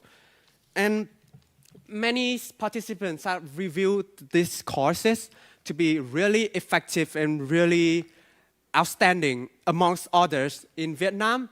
And you can read that in these two, the community-based program are really suitable for their needs. They cater to each of them differently, and also bring like a lot of motivation and energy, which makes them more appealing for the youth to study and to participate in these programs. And the journey of microcredential can be summarized in a quote from Ms. Trần Thị Thu Trang, the chairwoman of Management Council of VHF. Is similar to other non-profit organizations in Vietnam. We are currently categorize our training course certificates as microcredential, and we'll really look forward to cooperating with national and international education units to foster greater recognition and appreciation of our microcredential. And this will give our audience target, target audience, which is the community, and especially the youth and the disadvantaged group, to benefit from the best quality training courses, inspire them to become the agent of change in society without the need to obtain a traditional education certificate. And this is how they are currently planning and designing the microcredential. This may look familiar to you as the 6-step process and the base model of the resource change-based model of how to create a project. And I will not dive deeper into this, but essentially, they already have a long and professional structure to create microcredential, despite not having national policies or national framework from the government. And inside VSF, one of the most successful projects is the Dynagen initiative, which launched in 2019, and thus create a lot of changes and a lot of development in the youth community, especially university students. And they have created 35 successful training courses, workshops, and seminars, which have 5,000 students to receive helpful and knowledge and skills, and have created many opportunities for volunteers and community projects. And as you can tell, this is some of the newest projects that they are currently doing, and all of this has legitimate certificates that is recognized by many employers to create work possibility for the youth. And to end my presentation, I will use VHF as an example to show that the challenges that Vietnamese are facing, which is the limited understanding among the public, as I have said before, and also the lack of legal recognition for microcredential in Vietnam. And this is a barrier that Vietnam need to overcome, so that not just the nonprofit organization, but also the government official can further enhance the microcredential in Vietnam. And because of the lack of understanding, the quality concern of many of the micro-credentials are also a problem. And the public review of the micro-credential from VHF is positive, but for many are mixed.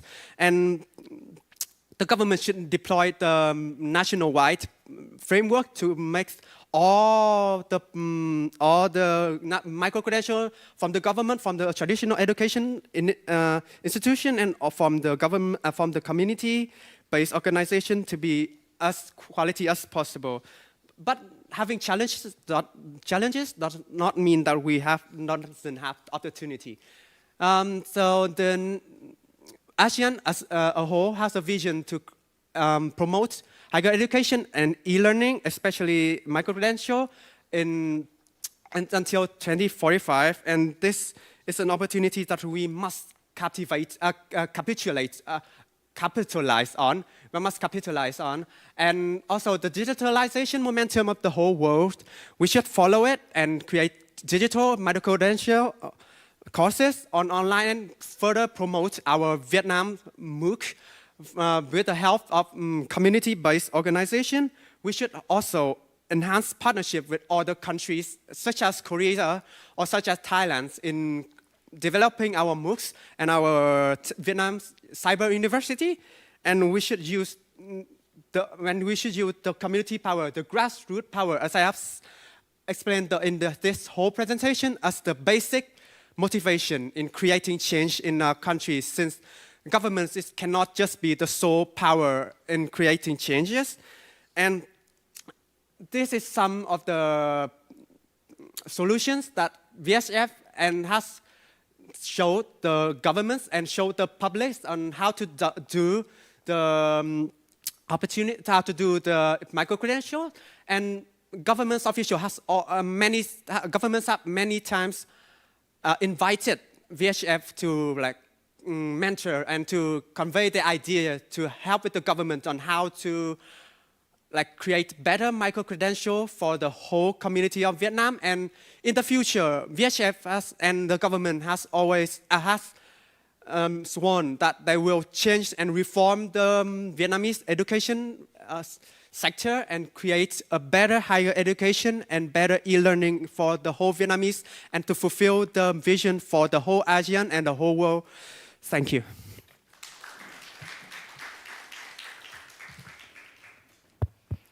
Thank you, Mr. Nguyen, for highlighting the important role of the community-based organization in shaping Vietnam's higher education. Thank you again to all our speakers for those valuable insights. Now, we will take a short break, about 20 minutes. Please take this time to stretch, enjoy some coffee or tea, and recharge. We will still have a number of exciting sessions waiting for you guys right after the break. So please be back in the room by 3:40 in Korea Standard Time to continue the program together. Thank you.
May I have your attention, please? The program will start very soon, so may I invite everyone to take their seats?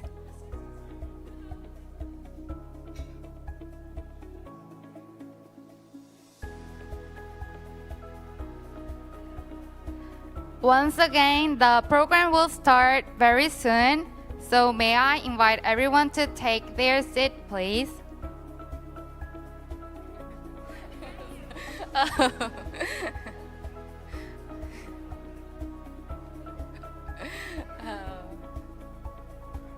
Okay, thank you.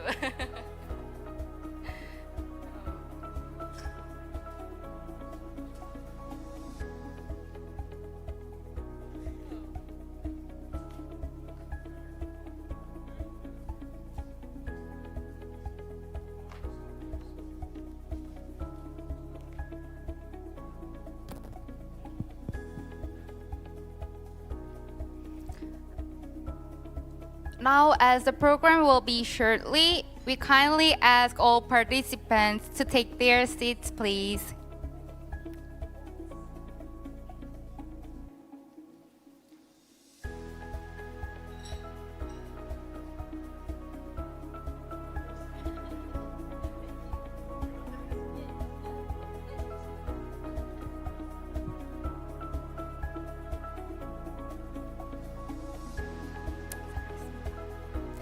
So, welcome back, everyone, and thank you for staying with us this afternoon. You're with us at the 2025 ACU International Conference hosted by the Korean Ministry of Education and KERIS. Before we move on, just a quick reminder, the QR code on the screen will take you on Padlet. If while listening to the upcoming presentations, you have any questions or comments, please feel free to post them there at any time. Later today, during our panel session and Q&A session, we will selecting questions from both our on-site and online participants to share with our speakers for live discussion. So please don't hesitate to leave your thoughts as we go through the next session. Our next session will highlight best practice in ASEAN higher education. As I mentioned earlier today, the ACU project operates the ACU platform, to host collaborative online courses across the ASEAN and Korea. Over the past years, several partner institutions have successfully run joint programs through this platform. So in this session, we will hear some of the best examples of how universities have used digital learning tools like MOOCs and learning management systems like LMS to make education more flexible and accessible. Our first example comes from the Center for Academic Development and Leadership Excellence, University Putra, Malaysia. She will share how Malaysia has used digital learning platforms to develop collaborative and learner-centered programs. Please welcome Professor Wan Juanisat with a big applause.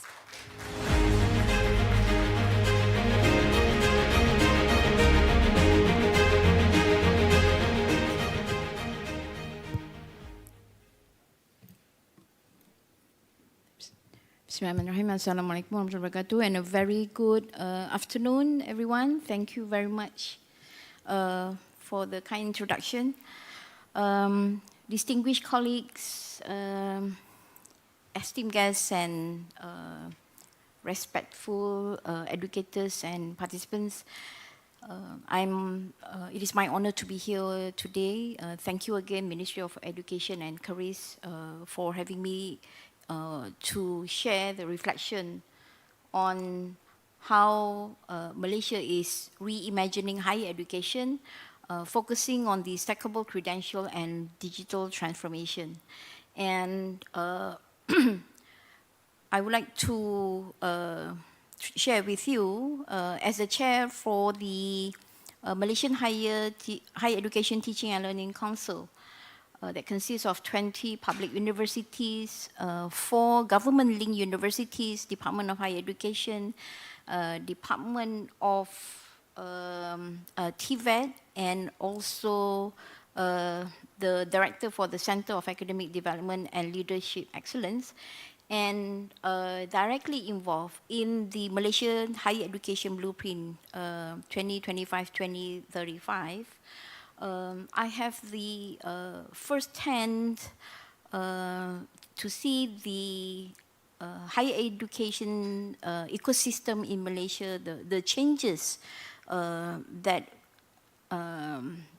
will actually govern us, how we should be adapting, how can we adapt to better serve our learners, better serve our societies and our nation. And if you can see, higher education today is not the same as a decade ago. And technology is reshaping the way we teach, the way the learners learn. And especially now the Gen Z, they don't actually satisfied with a rigid one-size-fits-all degree. We can see that even employers, they are asking for our graduates' skill sets, competencies, or agility and adaptability.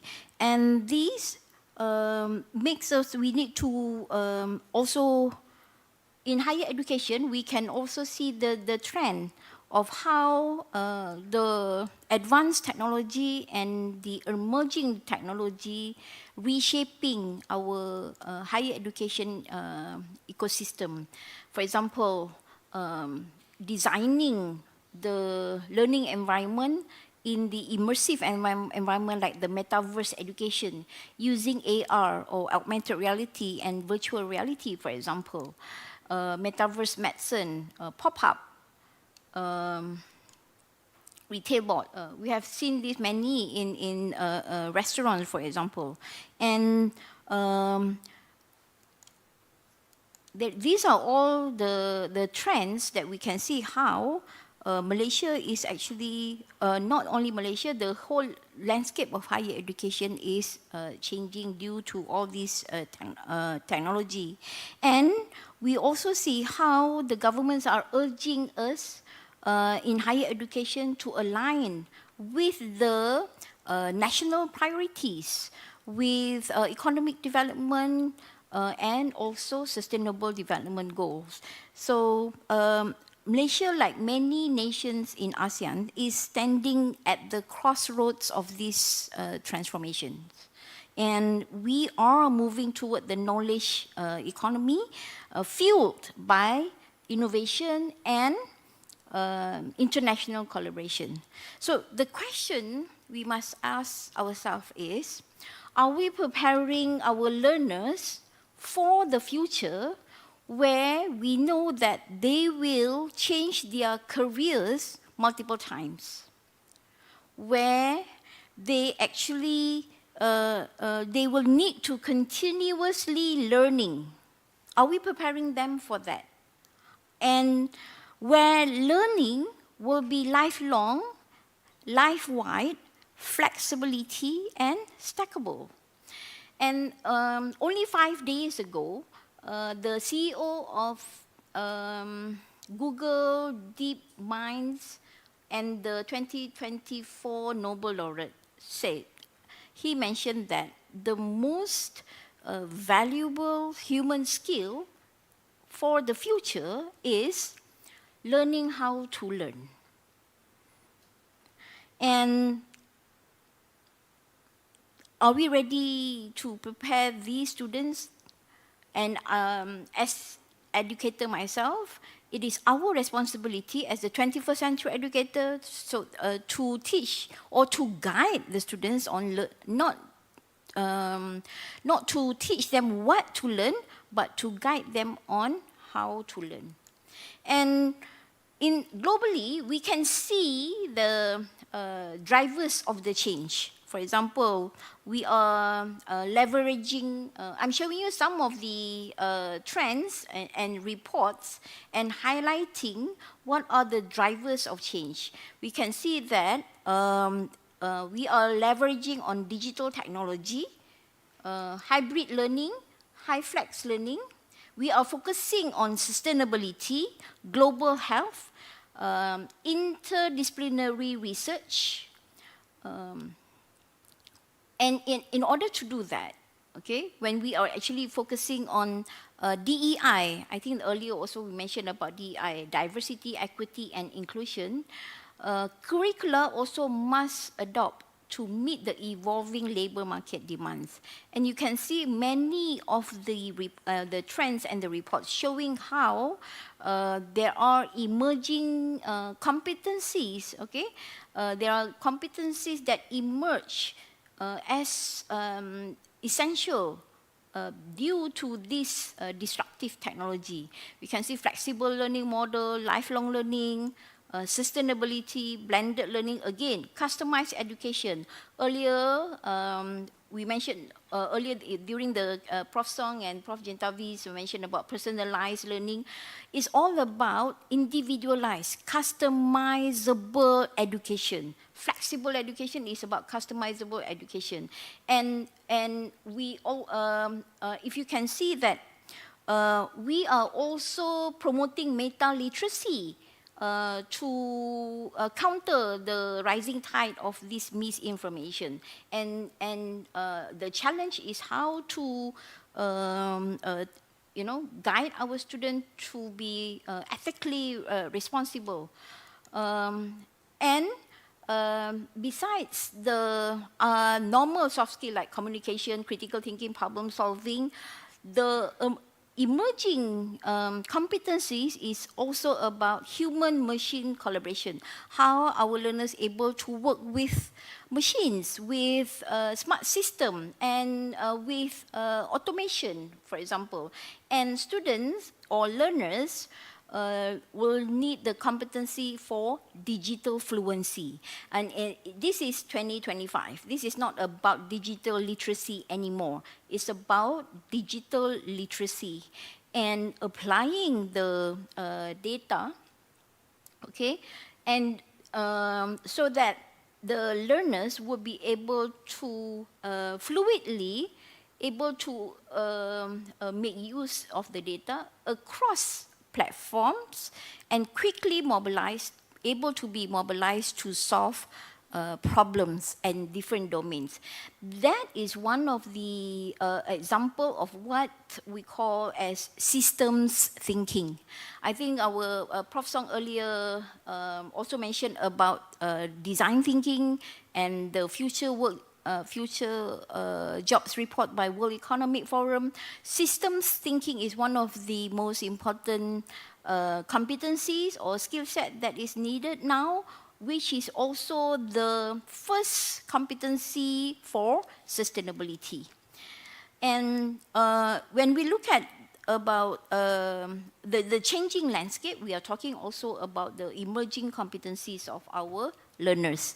And these reports from Coursera, Udemy, Global Youth Report shows that our youth, our learners, they are more sustainability anxious. At the same time, they are also anxious about financial independence, social mobility, and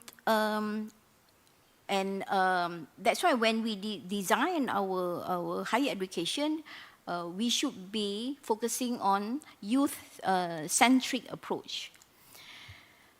So, the lifelong learning, okay, when we talk about learners of the Gen Z, Gen Alpha, is all about lifelong learning and life-wide learning, and how digital transformation and flexible education will actually contribute the main factor for these transformative competencies.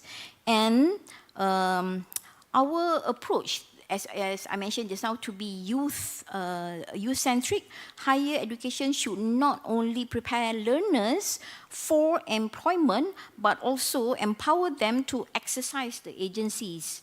And this is actually AI-generated word cloud. From the trends report just now, I asked the AI to create the word cloud. And if you can see here, the laser is very tiny, if you can see that, okay? The biggest word here is learning, and we can see lifelong learning, right? That's the biggest word to show that the most words, the highest frequency of words used in all the reports, the foresights or the trends reports of higher education.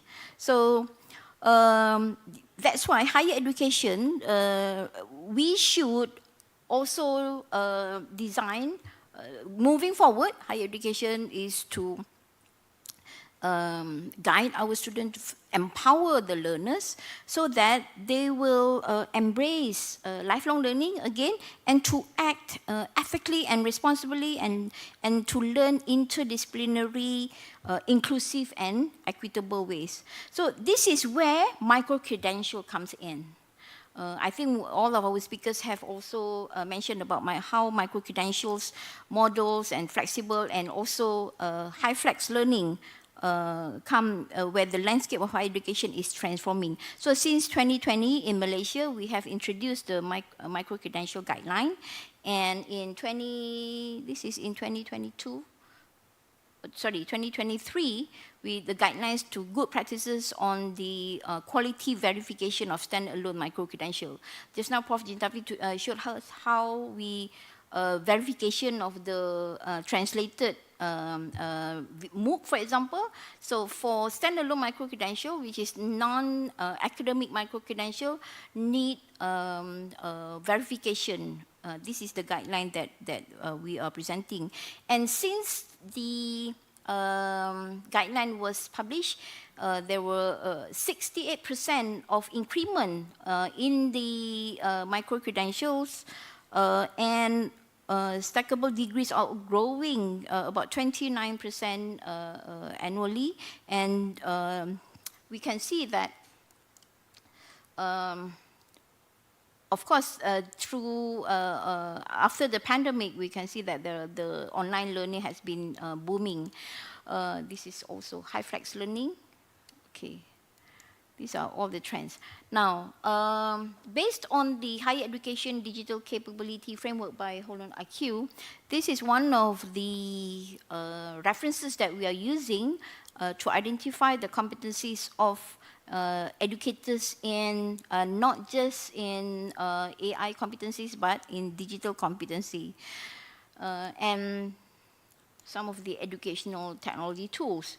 So, when we are focusing on the landscape of higher education, the changing landscape of higher education is through digital transformation. And we can see, just now as mentioned, how micro-credential and stackable degree provide the flexibility and alternative to academic qualification. And this also intensify the industry partnership with higher education institution, moving from traditional or conventional to more flexible education. And lifelong learning is now become essential. I would like to share with you that this is our way forward in the new higher education focus in the blueprint, Malaysia Higher Education Blueprint 2025-2035. And if you can see, for example, that we are moving from industry-ready job seekers to present and future-ready jobs creators. We are moving from structured education to unbundling of the education and lifelong learning, life-wide learners. So unbundling through micro-credentials. We are moving from process-driven to intrapreneurial empowered systems thinking, decision-making, sustainable funding and resources, and of course, harmonized and collaborative ecosystem. And this is summarized, in these 10 sheets where the goal for the higher education is the next 10 years is to produce humanity-centric, purpose-driven nation builders. If you can see at shift number 8 is flexible education and lifelong learning. And shift number 1 is about humanity-centric, entrepreneurial and adaptive learners. So how can this be, when we talk about flexible education and stackable credential, how can this be benefited by all the stakeholders and also any individuals who wants to, the lifelong learners, for example. So the vertical stacking is actually where you are progressing from lower to higher qualification. The horizontal stacking is complementary credentials that cut across the different domain, expanding the expertise. And value-added stacking, that is what we discussed in the ACU meeting yesterday, on combining the credentials from different fields to create unique skill set. And this stackable credential will actually benefit the students and the institution and also the employers. And focusing on how a stackable credential will actually benefit not just in Malaysia, but also ASEAN and with South Korea. You can see that from ACU, we would like to propose also how we can design a stackable degree like this in Malaysia Multimedia University MBA program, where students will complete certain numbers of micro-credentials and before enrolling into the full program, the credit transfer will be conducted. The students will be able to credit transfer their micro-credential to obtain the master program. And the micro-credentials are self-paced, and through this model, the enrollment, 42% enrollment has increased.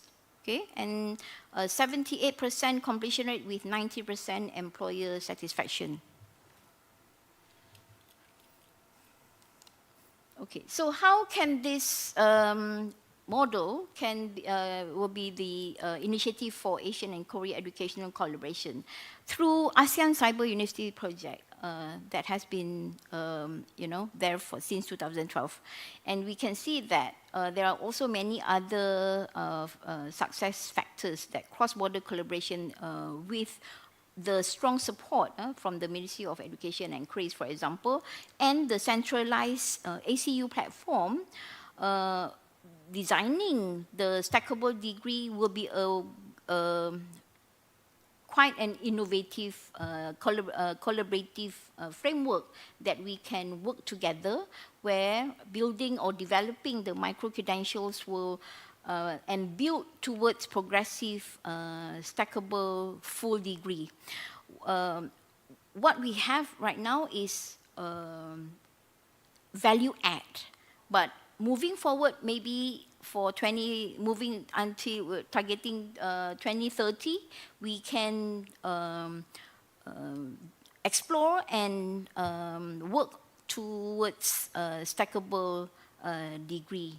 This will actually, I think, will benefit, and we can expand our collaboration. And this will be our vision for the new landscape of higher education.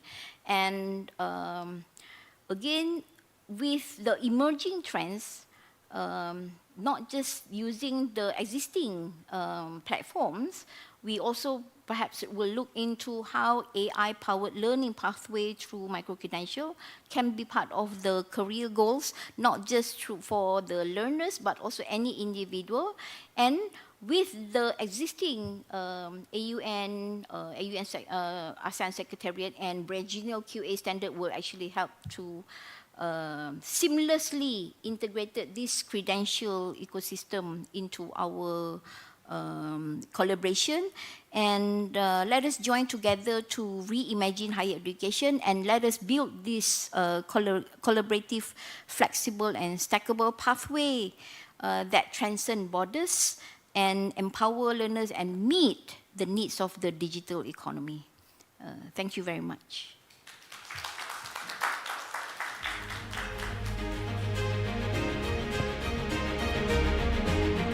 Thank you, Professor Saad, for your thoughtful perspective on stackable credential and their potential impacts across the region. Now is turn our attention to the Philippines, another long-standing partner of the ACU. Today's talk is titled Designing an Online Course Opportunities to Rethink Our Face-to-Face Courses. And it will be delivered by Mr. Andrew Adrian Yufwa from the Department of Economics de La Salle University in Manila. Ladies and gentlemen, please welcome Mr. Andrew Adrian Yufwa with a warm round of applause. So I would like to thank KERIS ACU for taking a chance and inviting me to join this conference. When I got the invitation, I didn't know what to say, and I didn't know what to present. And I only found out that I was supposed to talk about best practices in higher education. But to be honest, I don't know if I have a lot of insight about that relative to, especially if you compare my slides to the slides that you've seen so far. Mine is more of at the level of the faculty, and at the level of the experiences of delivering courses for a very, very long time across different audiences and different conditions. So let's see how that would work with you. So when I thought about the presentation, I thought about online courses as a way to really think about how we deliver our face-to-face courses instead. Okay, so in the next slides, you will get to see what that would mean. So the first, again, let me just apologize. Compared to the other slides, mine has no pictures. So you'll find out. No? So there are a couple of realities that we face. No? And the first thing is that our students are never prepared there. That's a reality. Okay? And the whole education system is made up of so many moving parts, and it's hard to tell whether one part is delivering its job. And it's hard to really assign accountability here and there. Very, very difficult. Okay? So student preparation is never ideal. Okay? And even if they're prepared or slightly prepared, we are not even sure if they retain past materials. And when I say retain past materials, they retain the right things about the past materials. We also don't know. Okay? So, what do we do in our face-to-face courses? What do we do with our online courses? We need quick, direct ways to deliver content and to make sure that they're ready for something later on. Okay? That's really part of the job, so to speak. So we have to onboard them, make sure that they're ready to some extent. If there's some hole or gap that needs to be addressed, address it right away. Okay? So in that sense, we couldn't teach in the usual way for our face-to-face classes. And the ACU KERIS funding for making these online courses was really just an incentive to be creative. Okay? So I thought of it as an opportunity to try out a different way of potentially delivering a face-to-face course, but first thinking of it from an online constrained environment. Okay? So hopefully constraints in the right places will boost creativity. So let me share with you the motivations for rethinking in my context. So I come from De La Salle University, so that's DLSU in the abbreviation here in the slides. Okay? We are instructors teaching 4 courses every 3 months. Okay? That's a heavy teaching load. Okay? And we are expected to do research, to do social engagement. Something's got to give. Okay? There. Another thing is that climate change, people have been alluding to climate change, but for the Philippines, it's noticeable that class suspensions are getting higher. Okay? So contact hours are getting fewer and fewer, and it's harder to have makeup classes nowadays to coordinate so many missed courses. Okay? Another thing that the environment is characterized by is that for students, we have a high workload. That number that you see there, 18 units multiplied by 3 contact hours each is really the number of hours every week that a student spends, so to speak. This hasn't changed when I was a student. This hasn't changed, okay? And people are complaining nowadays that the fast pace, we teach 4 courses every 3 months, not a lot of rest in between. Okay? It can get overwhelming. And in the past, there is value in this, that if you're very quick to adjust, quick to adapt, that's one of the key things that make DLSU different from other schools. Okay? But nowadays, it's getting to the point where some students are feeling overwhelmed by this pace. Okay? And another thing that has changed is that, as I think Haidang tried to share earlier, youth unemployment is high. Okay? And more importantly, students don't necessarily know what their future would look like. And Juan has also shared that students probably would have to be reminded that they might have to change their careers every so often. They might have to change the types of places that they would go to work to. Okay? So you just have to imagine an influencer who relies on their, let's say, physical appearance to make money. Okay? They might have skills, but they might not have the skills when something bad happens. So how do we make sure, or at least how can they make sure that they would be ready for that in the future? Okay? So in that sense, we want to be able to empower themselves rather than empowering them through our teaching.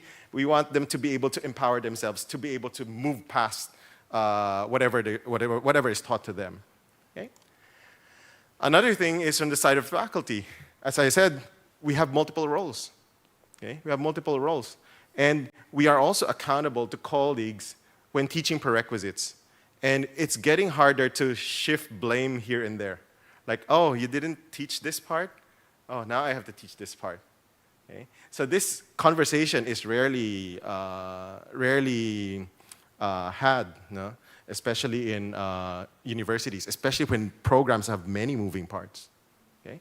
So there's really a strong need for solutions outside of the university infrastructure, and we also have funding constraints. So there's not a lot of time to discover potential solutions. So we have to act fast to some extent and find solutions, cheap solutions preferably. Okay? So what are the solutions? So these are some of the things that I would suggest, given what I have experienced so far and given what I've done for the ACU online learning management system. The first thing is to just be brutal about shortening the course content. Okay?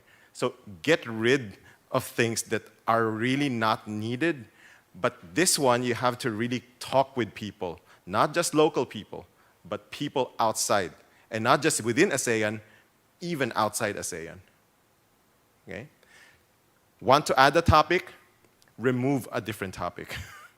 Okay? And then if you have contact hours, don't use all of it. Earlier, there was a comment about having interactions with students. I think the experience is that students find it hard to interact with us, I think, teachers. So make the space for it instead. Okay? So don't use up all of the total contact hours. And then another thing that you could do and try is to present the difficult applications right away. Okay? So if you're trained very well, and this also matters now for teacher training, if you're trained very well, you should be able to see what are the fewest set of prerequisites that are needed to be able to get to a point where you could be very functional at a high level. Okay? So present the difficult applications right away. And if possible, exploit the technology which can be reused so that they could find other places to use the technology that you shared with them. Okay? So, I still have about 11 minutes, so that's really the bottom line, so to speak. So in the presentations, I've seen a lot of sharing about, what are the use cases, what are the outcomes of the programs, but not a lot about what's happening at the ground level, or if you wish, behind the screen, okay? What's happening there? So there are a couple of courses that I got funding, and again, thank you to ACU and KERIS for this. One is a course that I might be asked to teach eventually, and there is a mandate to try to reduce the amount of content for the course. So I just took it as an opportunity to make a preparation for it, and the funding was very helpful for that. And then the other course is what they call pre-calculus, in what I call pre-calculus in the age of AI, which is why should we teach you how to solve a polynomial equation, something like that? Why should we do that? Okay? If a computer could do it, if I just take a picture, plug it into AI, and be done with it. Okay? Why should we do that? Okay? So this course is really trying to reflect on that and trying to figure out how to approach the problem. Okay? It's not the foolproof solution, but it's my way of thinking about it. And as an economist, so I'm trained as an economist, so I always think about what we don't see. Okay? So my audience is supposed to be economics majors. Participation, completely voluntary, just like any online micro-credential, okay? Like Coursera. Okay? You have some demands, like viewing lectures, going through problem sets, like really digging into them. Okay? So there are a couple of design choices. So there's, sorry, so much text. Okay? So the differential calculus course is really the first of 3 math courses. There are offline contact hours and online contact hours. And the idea is that we wanted to address student, faculty, and industry suggestions. So the ACU funding really helps in trying to think about how to address each of these comments from these stakeholders. So the first is that content must be short, flexible, fine. 6 times 1.5 hours total. That's it. Okay? Next, enough theory from a standard calculus course. So the econ major doesn't need everything from calculus. They just need a couple of important things. And the sequencing is also different. So you have to be good at knowing how to sequence the course. And then the applications are already at the level of an economics major, even though you are not going to be an economics major at all. Okay? Or if you choose to decide not to be one, we give you already access to the toolkit. Okay? So whenever an economist thinks about a problem, the first thing that will trigger them is like, I know the calculus equation for that. I know the picture for that. Okay? It should be just like this. Okay? That automatic nature of knowing where to draw from knowing which parts of your knowledge to draw from is just as important. Okay? And that's one of the missing things from the lists that I've seen, like 10 important skills, the first analytical thinking, creative thinking, stuff like that. But you never see the ability to draw from the dormant parts of your knowledge, how things connect together. You don't see it. Okay? And funnily enough, in the WEF report or something like that about the important skills, you would notice what is not there. Problem solving. It's not there. Okay? So, and then you got, in the course, you also have some exposure to Python. So what they call symbolic computation. So they have access to something like this. Okay? How about the pre-calculus in the age of AI course? So it's not a course in our institution. I'm recording the videos in my hotel room because we have to upload something, right? So the idea is that we want to respond to the decline in skills. Okay? I asked my friends here in Korea and asked the question, how are their math skills? poor to non-existent. And they've gone through ultra-competitive environments. Okay? So, and I don't think it's just a Philippine case or a Korean case that some, like, things that you should know, you don't know. Okay? So, because of this, we just want to find a potential way to solve the problem somehow in as few sessions as possible. Okay? So, why do we have this course? Because if you ask people to add another course in the program, someone will complain. And then if you add something, you have to take out something. That's the rule. Okay? And then the emphasis now is problem solving, even in contexts that you don't care about. Okay? And most students might not realize it, no? But a lot of future uncertainties are about things that you might not have expected. And because you don't expect things, you don't prepare for it. So, problem solving with different contexts, like, like balls that are being thrown. Who cares? Who cares about those? It's not about the balls being thrown, but about whether you could set up the right problem, or the right framework for it. Okay? And then we have to accept that there's AIUs. No way about it. No way around it. Okay? So you have, and earlier people were talking about responsible AI, ethical AI. Sure, but how can you ask students to take responsibility for AI output if they don't know how to actually figure out whether AI is putting out something that is legitimate? How could they take responsibility, right? So they have to have something to draw from at the end of the day. Okay? So let me end my, I still have about 5 minutes. I'll end with a couple of, an example from the course. From the course Differential Calculus in Economic Analysis, and I'm tempted to include this in the Pre-Calculus in the Age of AI course. So this is the question, really dry, like boring. No one cares about x to the 6 plus 3x squared minus 2x minus 1. No one. Okay? There's not even a context. Okay? But this is a legitimate question that underlies some of the methods that we use in practice. Okay? We just don't see it this way. We see it in a different way. Okay? So, this question, you could go ahead, ask Math, take a picture of this, take a screenshot, send it to MathGPT, ask it to answer this question. It will answer, MathGPT is mathgpt.ai, I think. I don't pay for it, I'm cheap, so I don't pay for it. I just tried it out and then, oh, okay. Because I found out about MathGPT from Instagram. So, and people were using it. So, okay, sure, I use it. And the first answer is using what they call the rational roots theorem. I don't think many of you would remember this. Okay? And even for me, I wouldn't even remember this. I have to look it up. And then I have to figure out what's that theorem and then how it applies to this. Okay? So I have to draw from something still. Okay? It will answer using the rational roots theorem, but it doesn't give a good answer.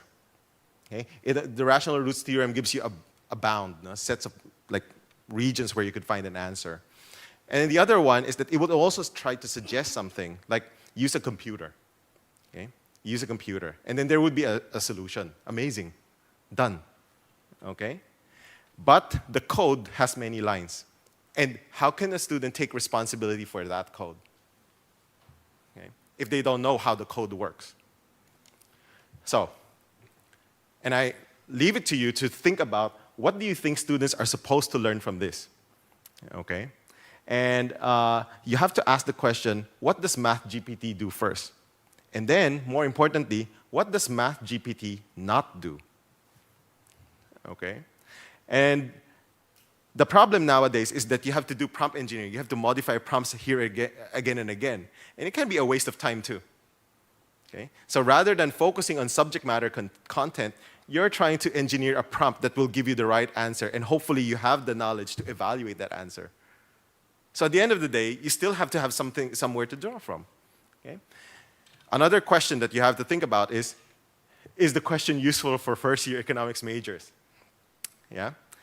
So I tried to answer this question, and my answer is, well, it just shows you that instead of me saying, oh, solve for 3x plus 2 equals 0, solve for x, there you have an exact answer. But this one, it's hard to find an exact answer, right? And it shows you that equations don't literally have exact answers. You really have to cut corners. You have to approximate somehow, okay? It also shows the need for seeing abstractions. You know what MathGP doesn't do? Give you a picture. Okay? It doesn't give you a picture. But when you see a picture, you get the solutions right away without doing code. Okay? So I wanted to share that. No? Second, it also shows that if a student wants to rely on those solutions, they have to have somewhere to draw from, some knowledge base to draw from to be able to evaluate the answer. Right? So I have 20 seconds left, and this is basically what I just said. Okay? And then finally, this is the last point that I want to make. No? Second to the last point that I want to make. We could combine all of these, pre-calculus, calculus, applications, and the use of AI with just that example. Okay? The x to the 6 whatever polynomial, you can change it to first order conditions in economics, and we use it a lot. Machine learning, there's also something similar. Okay? And not all equations have an answer, and when you do programming, you could use Python, and you could learn Python for something else. So a lot of moving parts that could be connected all together. So again, thank you to ACU KERIS for giving me the opportunity to rethink our courses, and I hope that those people who would apply for this funding would take it as an opportunity to rethink their face-to-face courses. And as a general advice, don't teach the course the way it was taught to you. Okay? Thank you.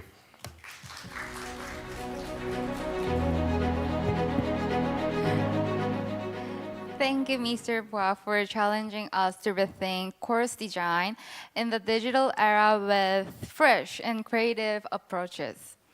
Thank you to our country presenters for sharing their authentic experiences and reflections.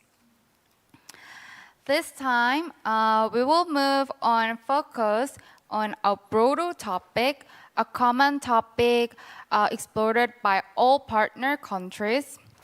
So our next topic will focus on how the ASEAN network has worked together to building a common framework that would examine and bring quality education. With the title Quality Education in ASEAN, AU and QA Frameworks and Qualification Excellence. Please welcome Dr. Tanapan Laikar-Kupsum from the ASEAN University Network. Thank you very much. Thank you. First of all, I would like to express my gratitude to Ministry of Higher Education, KERIS, and the ACU project to invite our team and I to present the quality management of the AUNQA framework and qualification excellence. And this is a topic that I would like to talk for about 20 minutes. Try to be brief as much as I can. This is quite, 4:30. All right, so for those of you who have heard about AUN, sorry to hear it again. Those not, well, I would like to introduce the AUN. ASEAN University Network was established in 1995. We are 30 decades of the higher education collaborations, 3 decades. The purpose is to provide a platform for discussions on policy development, strengthen existing network of cooperation among universities in ASEAN, and I would like to add, well, not just ASEAN, but also outside the region, to promote collaborative studies, research, educational programs and also promote the cooperation and solidarity among scholars, academicians, and researchers. These are the structures, governing structures of our organization. Well, we actually, right now we have actually have 292. Sorry that I don't remember the exact number. Well, these include our 30 AUN core members and the associate members, universities that join or affiliate with the thematic networks. We also work with our East Asian partners from, of course, South Korea, Japan, and China. And this is the structures of our membership. And this is one of our proud collaborative structures. And this is the effort, not just the AUN Secretariat, but the effort of people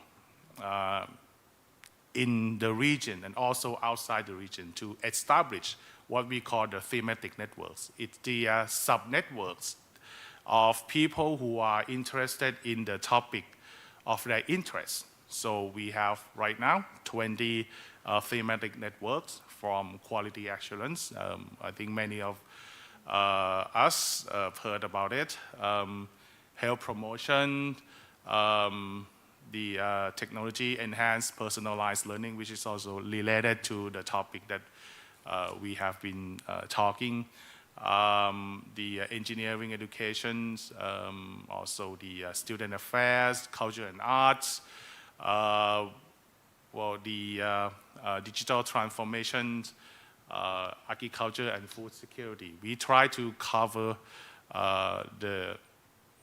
those people, not we. Those people are trying to working on to improve, to develop the advance of the body of knowledge or the practices for their own networks.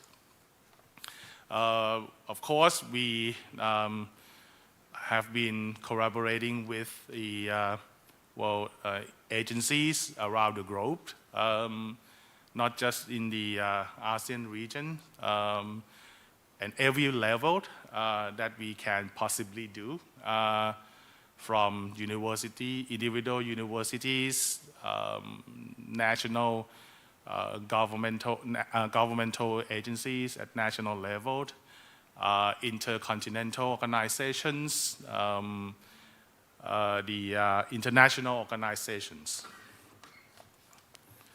Our priority, of course, for the students, for the quality of higher education. So, of course, students is one of our priority. Academic and research collaborations, or faculty members, researcher, academics are also our priority to support, to encourage people to work together. And of course, to ensure that, to improve the advancements and higher quality, the quality assurance, qualification, transformations, digital transformation are among our top priorities for the collaborations. Okay, regarding to the today's topic that I would like to talk, the quality management, especially related to the digital learning. So what we have been talking, of course, we would love to, but before I'm going to that, let me introduce the quality management framework that we have been doing. So one is quite well known among universities in Southeast Asia. Another one is a new program that we try to encourage universities to think about how to design their curriculums. Start with the AUN QA, AUN Quality Assurance. This is the milestones of the quality assurance. Right now, we have the third version. So it's a long way of developing the framework for the quality assessment in order to be accepted by universities in our region, in Southeast Asia, starting in 2000 right now and 2025. Okay, this is the new, we have been revising our own framework in order to catch up with changing contexts. And of course, the digital learning is also coming. So we have to, as a leader of the agencies, so we have to think about the criteria for the digital learning.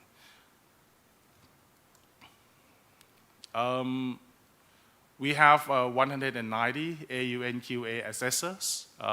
We love to include more because there are growing demand for quality assessments in the university, both program level and also institutional or university level. This is the program assessment. We have been assessing more than about 1,400 study programs. Well, every week we assess programs, at least one program a week. So it's quite a busy business here. Well, let me say this. This is the voluntary assessments. So we do not enforce anyone to do, but they see the importance of the quality assessments as the way to improve their program quality or even the university management quality. This is the institutional assessment. So we also assess the university quality management. But right now, well, we need kind of like a experienced assessors to assess the university quality management. Of course, we are not just assess universities, but we also train. We also commit with the capacity building. We have the training from Tier 1. I would say for those programs which want to pursue the quality assessment, can send a staff from academics members to the supporting staff. Tier 2 is for those who see themselves, well, maybe they are capable of being the assessors. And Tier 3 is the institutional assessment. So for universities that are interested in getting the assessment at the university level. Of course, in order to assess, well, you have to write the self-assessment report, or the SAR. So we also have the workshop for writing the self-assessment report. The OBE training for this is a workshop for learn how to improve the ecosystem by using the ecosystem approach to design and implement the outcome-based education training. Well, I just talked about the activities and programs. Well, for those of you who maybe never know about the criteria of the AUNQA, well, we have 8 criteria from expected learning outcomes, program structure and content, teaching and learning approach, student assessments, staff, the academic staff, student support service, facilities, output, and outcomes. So there are some criteria that we can well, apply to the well, learning courses to be able to ensure the quality of the online learning, especially the course, the online courses. Another one is the qualification excellence. This is kind of a new initiative of our secretariat in order to encourage educators from department, faculties to university to think about how to authentically assess your students through the curriculum design. Even though it's new initiative, it has a long way. Well, we have been working with the Tuning Academy in Europe we send the experts to train, to join the workshop, and also to develop the framework since 2016.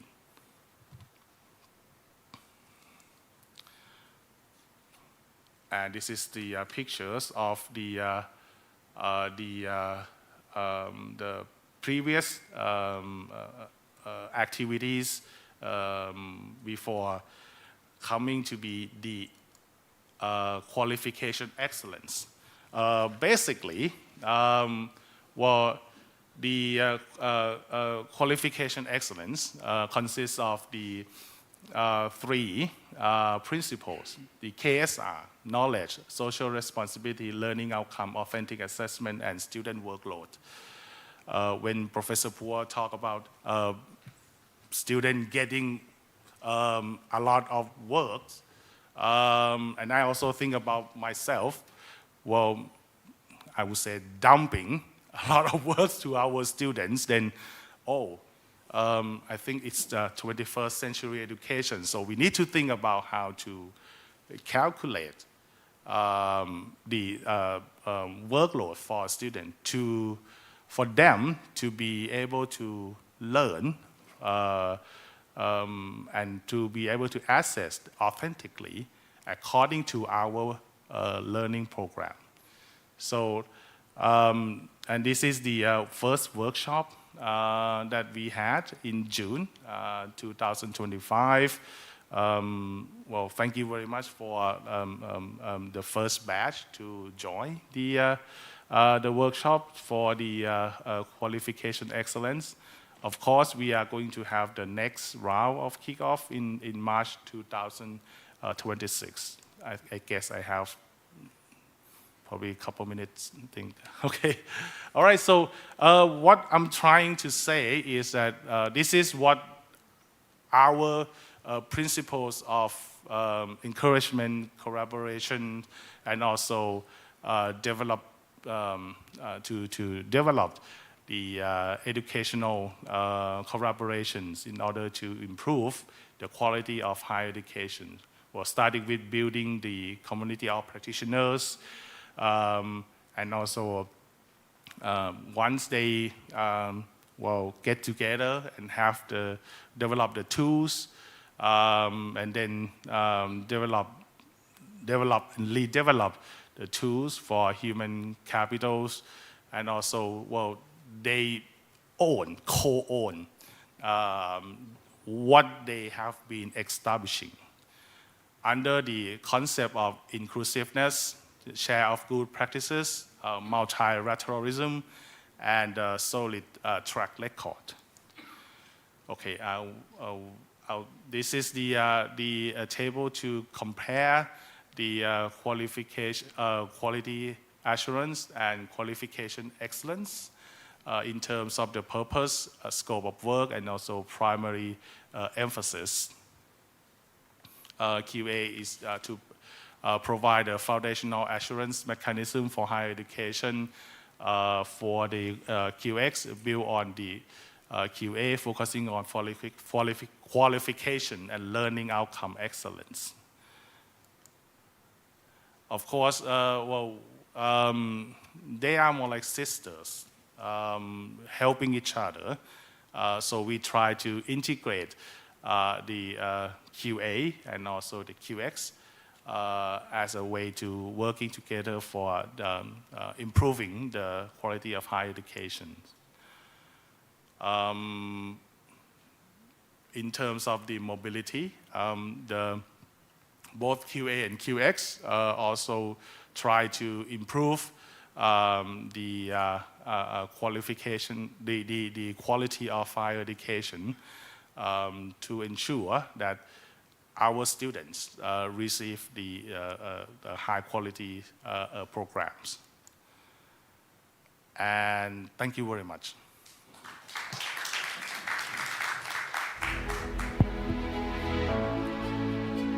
Thank you for sharing these valuable insights that remind us how stackable credential and ASEAN-Korea cooperation can open new pathway for the future of higher education. This time, I'd like to invite my dear colleague from KERIS, who is keenly working to strengthen the sustainability of the ASEAN Cyber University project. Please kindly welcome Ms. Suji Lee, Research Fellow at KERIS, who will share with us developing online micro-credential program with the ACU platform.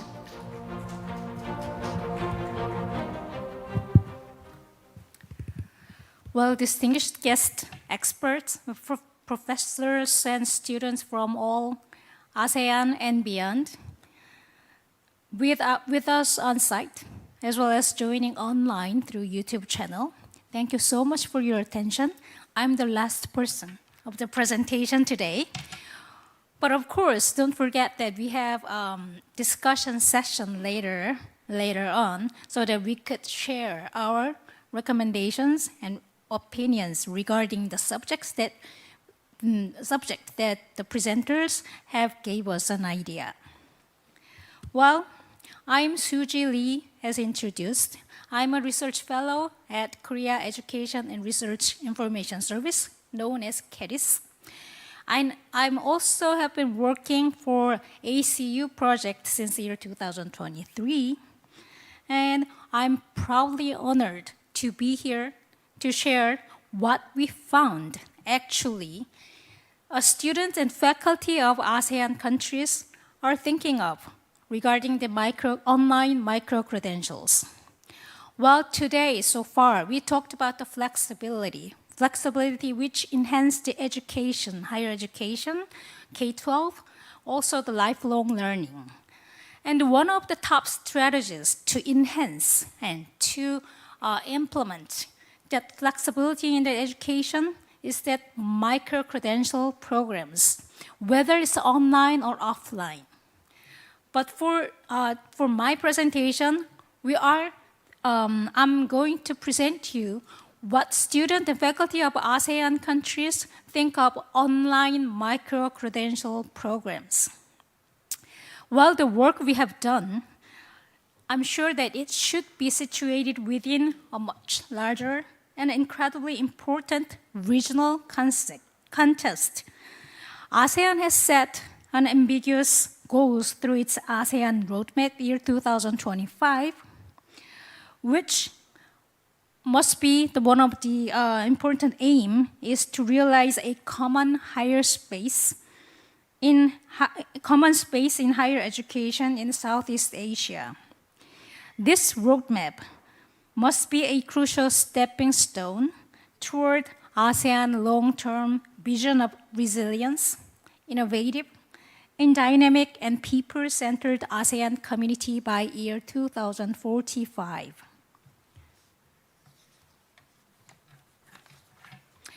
Well, ACU project, I think, is one of a direct and actionable response to these strategic imperatives of ASEAN community. Through our online micro-credential programs, we are not only addressing to overcome a critical skill gap, but also we are actively contributing to the creation of a common space in Southeast Asian higher education. And the survey result I'm going to share with you all are a powerful reflection of this shared journey. So what I'm going to share with you, the idea of why we did the survey first, and then the second, what students are thinking of the online micro-credential programs. And then let me show you what faculty also think of online micro-credential programs. And finally, let me share with you what's the difference between the student responses to the faculty responses. Of course, there are certain factors that they share together, but certain factors they do not share. So let me introduce the ideas of online micro-credential programs.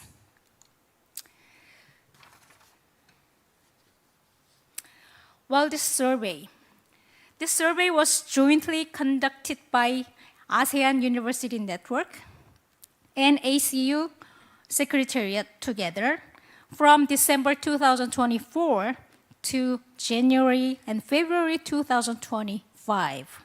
Of course, the expert from AUN and the expert from ACU Secretariat, they both worked together to develop online survey questions, which includes closed-ended question as well as open-ended one. And if it needed, then we applied 5-scale Likert one to the questions. Well, after developing this online survey, we distributed the survey by AUN's assistance, and we collected around 5,000 responses from students and around 1,000 responses from the faculty members. So, why did we do that? Well, we would like to understand what students and faculty actually expect from online micro-credential programs. And also, what would be the challenges that they are facing. And finally, we would like to know how the ACU project can respond to these ASEAN regional needs. So, shall we dive into the responses from the students? First of all, what kind of subjects that students in ASEAN universities are looking for their online micro-credential programs?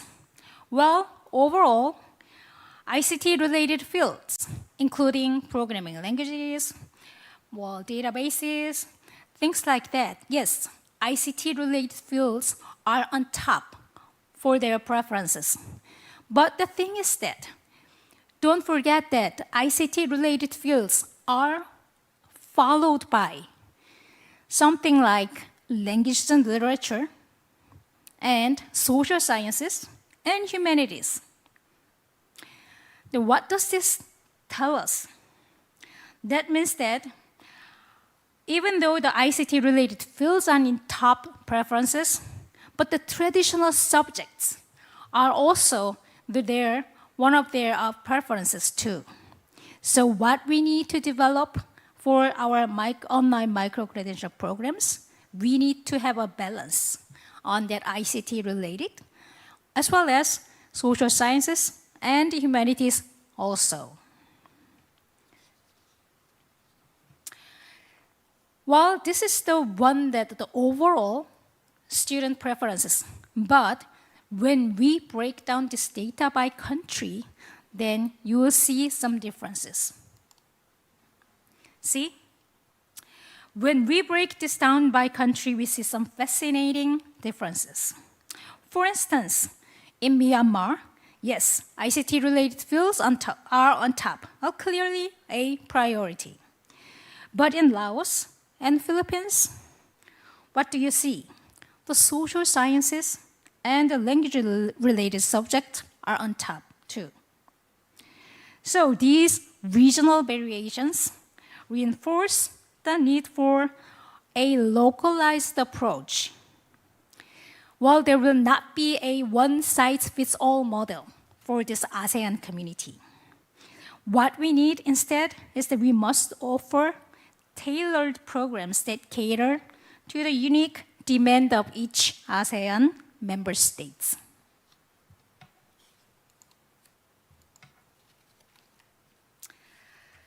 Then, we ask the students what career path you are aiming for. The top responses overall says that business owners, data scientists, software engineers, educators, healthcare professionals. This also confirms that the importance of building tech-oriented as well as interdisciplinary approach need to be done. So, shall we also break down this data by country? The data shows that the students are aspiring to be. What we found is that, of course, a strong trend toward tech-oriented, but especially in Indonesia, in Thailand, and Vietnam. However, it's also important to note that the traditional roles in the public and education sectors remain popular in countries like Brunei and Singapore. So what this means that in our online micro-credential programs that we need to develop, this must be flexible enough to support both a digital first with the entrepreneurship mindset and the skills needed for public service as well.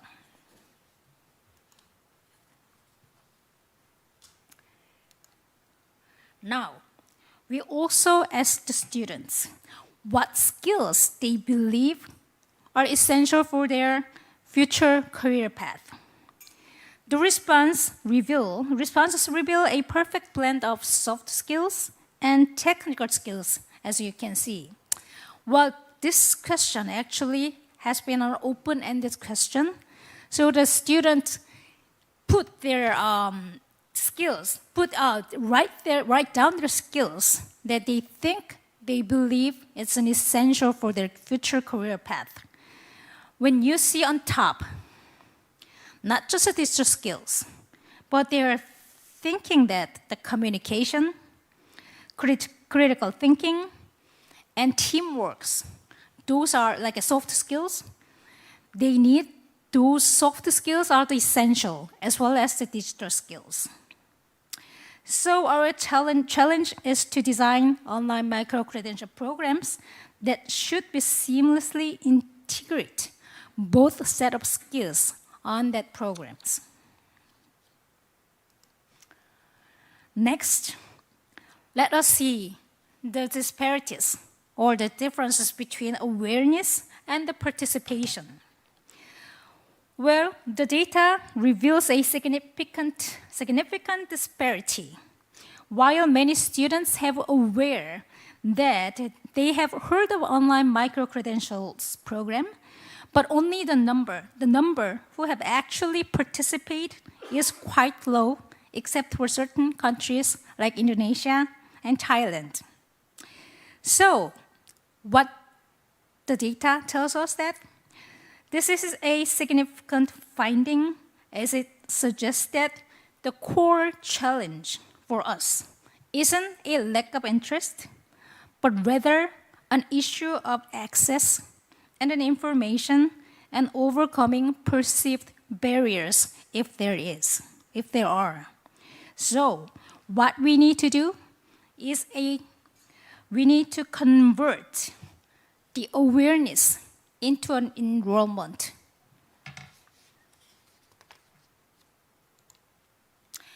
Then where those students heard of these online micro-credential programs? Well, actually, the top is that institution, the universities.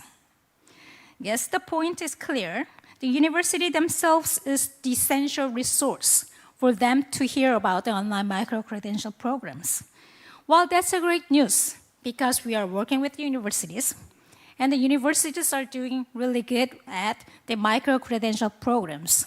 But as we saw in previous screen, that the disparity between awareness and participation, what do universities need from this data is that universities need to promote more on that participation rate for the students.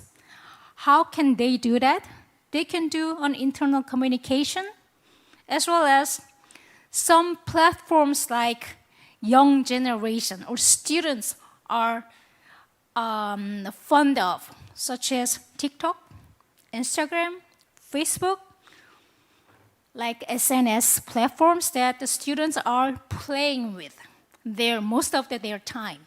So let us promote the program on that, utilizing on that platform. That will be one of the things that universities need to do.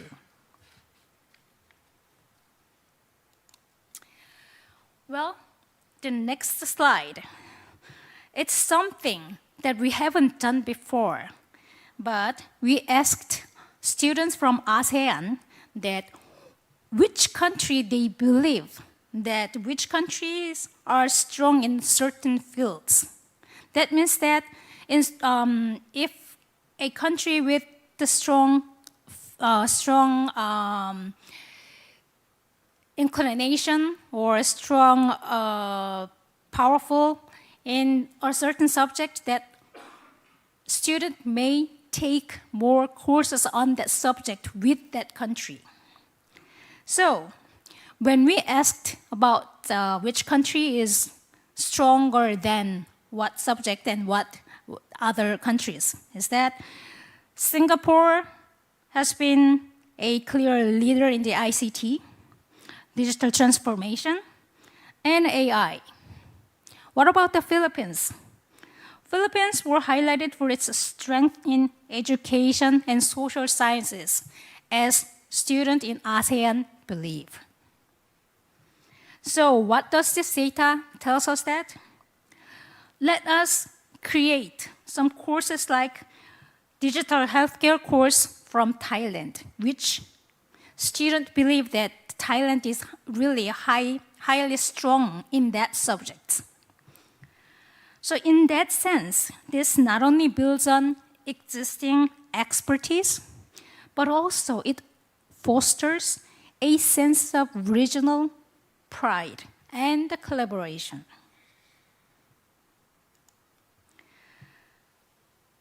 Well, I already talked about the awareness and the participation. Well, in terms of how students want to learn here, the preference is clear. You see, they would like to have an asynchronous learning. The asynchronous learning is a king. Why? Students nowadays, they are overwhelmingly prefer flexibility. They experience pandemic. They know how to be online, right? So they favor self-paced learning with more than 45%, as you can see. And then they have engaging and interactive modules. They are less interested in live online classes, even though it's more like interactive. Why? They are busy, you know? They are busy with their working and studying all together. Well, this is a really clear signal for our course designers. We must prioritize asynchronous, but engaging and modular content to maximize our student engagement and the completion rate.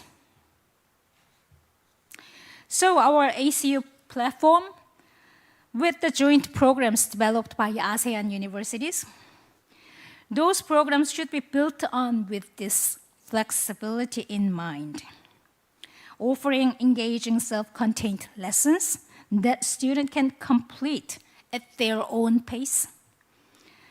And we should focus on creating rich, of course, interactive content rather than simply replicating the traditional classroom setting online.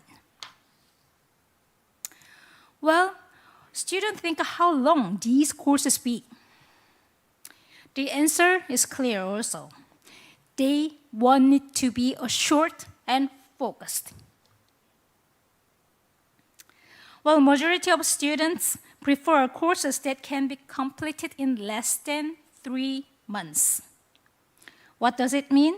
This perfectly aligns with the concept of micro-credential, which considered to be a tool for rapid skill acquisition rather than a full academic courses.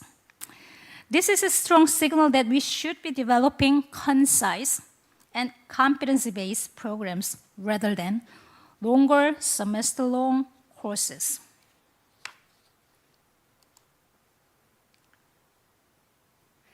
Well, one of the critical findings that I'm going to share with you is that, well, personally,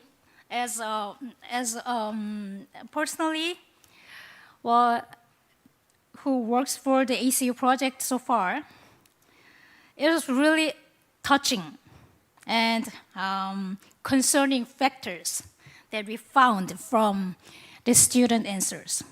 We asked them whether they have heard of this ACU platform before. When we got the answer, that means that more than 60% they haven't heard of ACU platform before. Well, that's a concerning factor for us, because over a decade, we thought that we put our much energy for our ASEAN communities, ASEAN university students, for enhancing their knowledge and skills throughout this ACU platform. But the thing is that what they are thinking of, what they are aware of, that means that they haven't heard of. They were not aware of it yet. So, we now face a visibility gap that could undermine our collective impact. So while actually this report does not analyze the reason why the gap in detail, but I believe it's really a time for us to ask ourselves, how do we promote ACU more effectively across campuses, ministries, and student communities in ASEAN? And you can help us, please.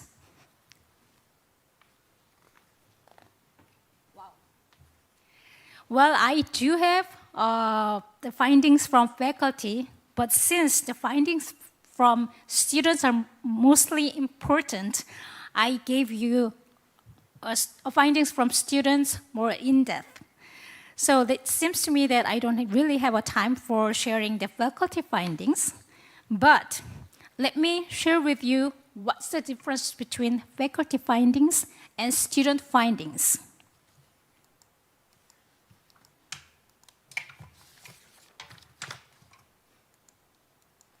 Well, there are lots of numbers that I couldn't remember, but you will see later what the student and faculty members are thinking of online micro-credentials.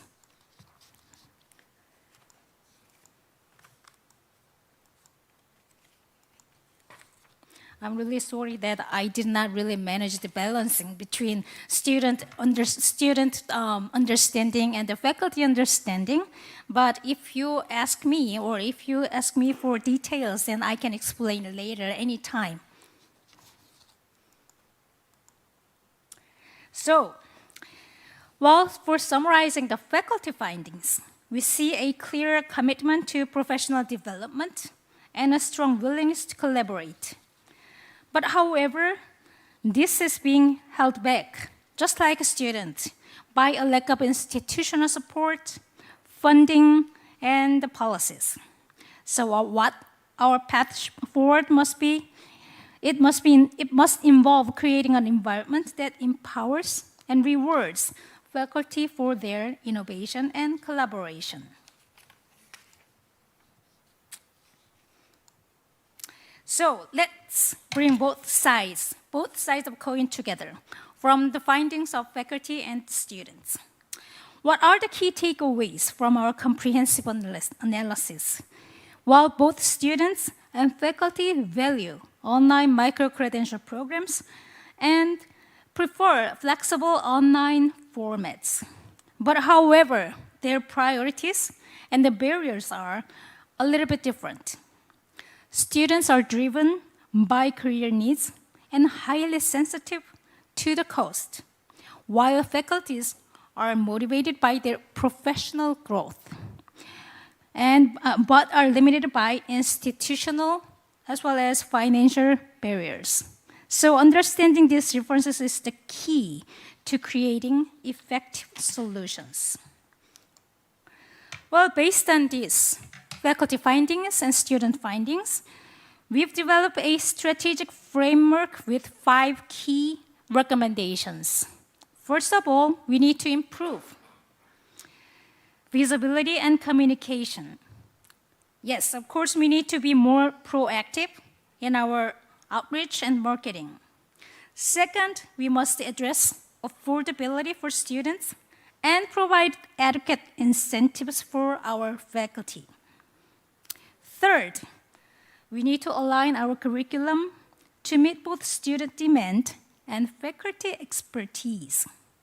And the fourth, we must work with the industry to ensure our credentials have real-world value, enhancing employability for the students, and real-world value and then recognized by employers. And finally, we must strengthen the regional collaboration. This is at the heart of the ACU project. We are going to focus on resolving key issues like intellectual property rights, building a shared accreditation framework, and facilitating faculty exchanges too. When in closing, an ACU project has learned a great deal from this survey. Our findings confirm that online micro-credentials are a vital tool for the future of ASEAN employability, ASEAN workforce, as well as the faculty development. To succeed, I think we need a coordinated, inclusive, and responsive ecosystem where students and faculty are supported and where collaboration is not just an idea, but a reality. Well, thank you for your attention to my presentation. And I would like to open any recommendation, any questions, any opinions during our discussion session just shortly later. Thank you.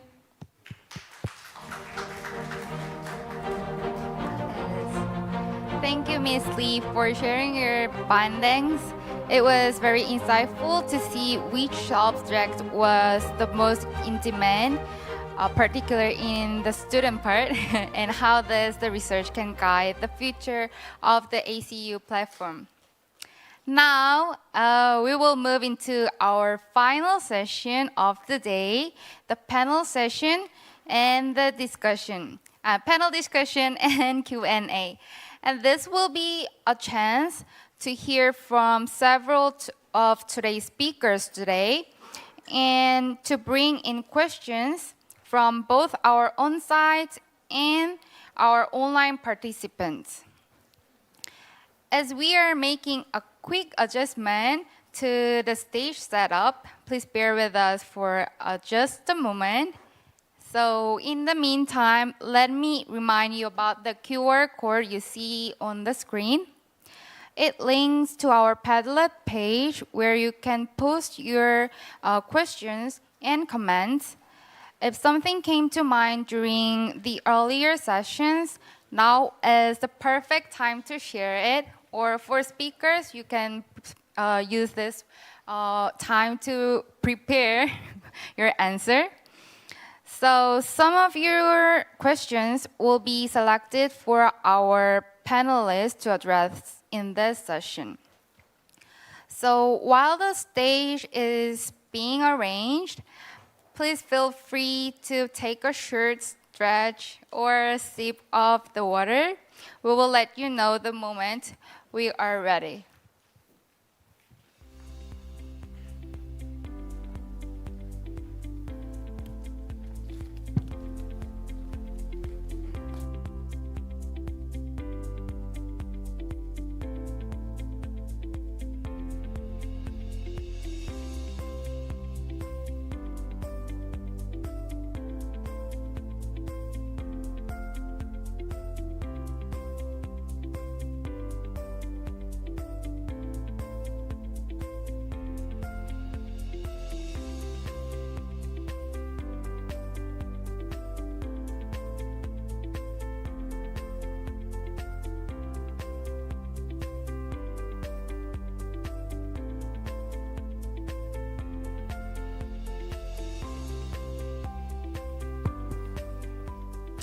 Now that everything is ready, I'd like to invite our speakers to join us on stage.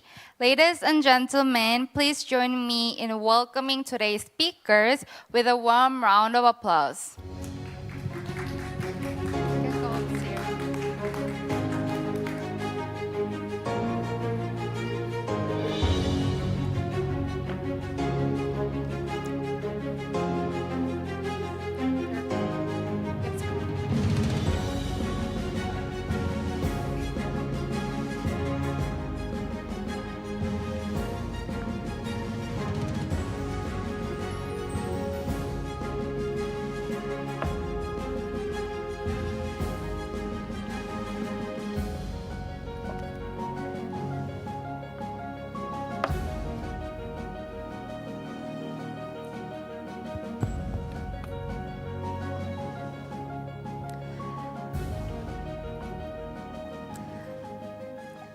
To moderate this session, I'm pleased to hand over the floor to Mr. Sung-uk Shin, our head of ACU Secretariat.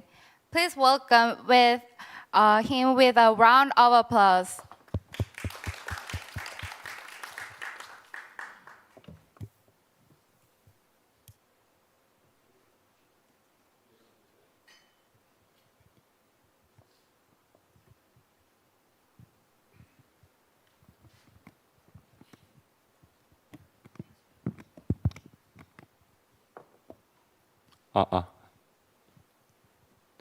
Thank you.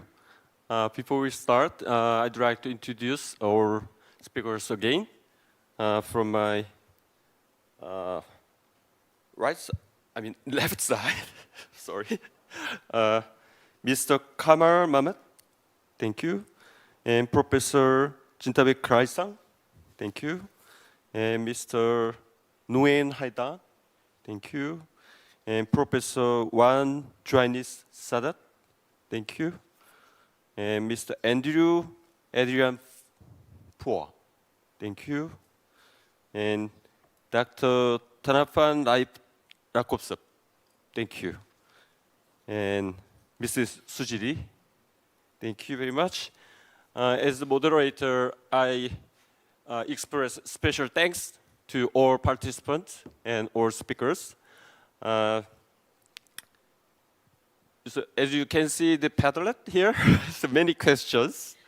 So, but I'm sorry, this session time is a little bit behind the schedule, so maybe 20 behind. So, but I'd like to close in time for our dinner. So, excuse again, excuse first, and then from the Padlet, I select one question for each speaker. First of all,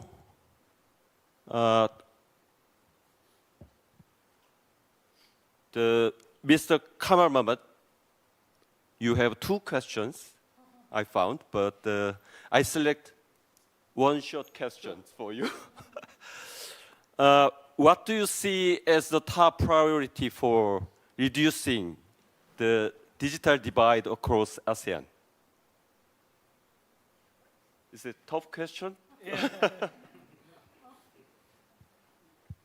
Oh, yes. Yeah. If for you, the answer that or for you, I mean, if possible, your answer would be short, maybe in 5 minutes. Yes.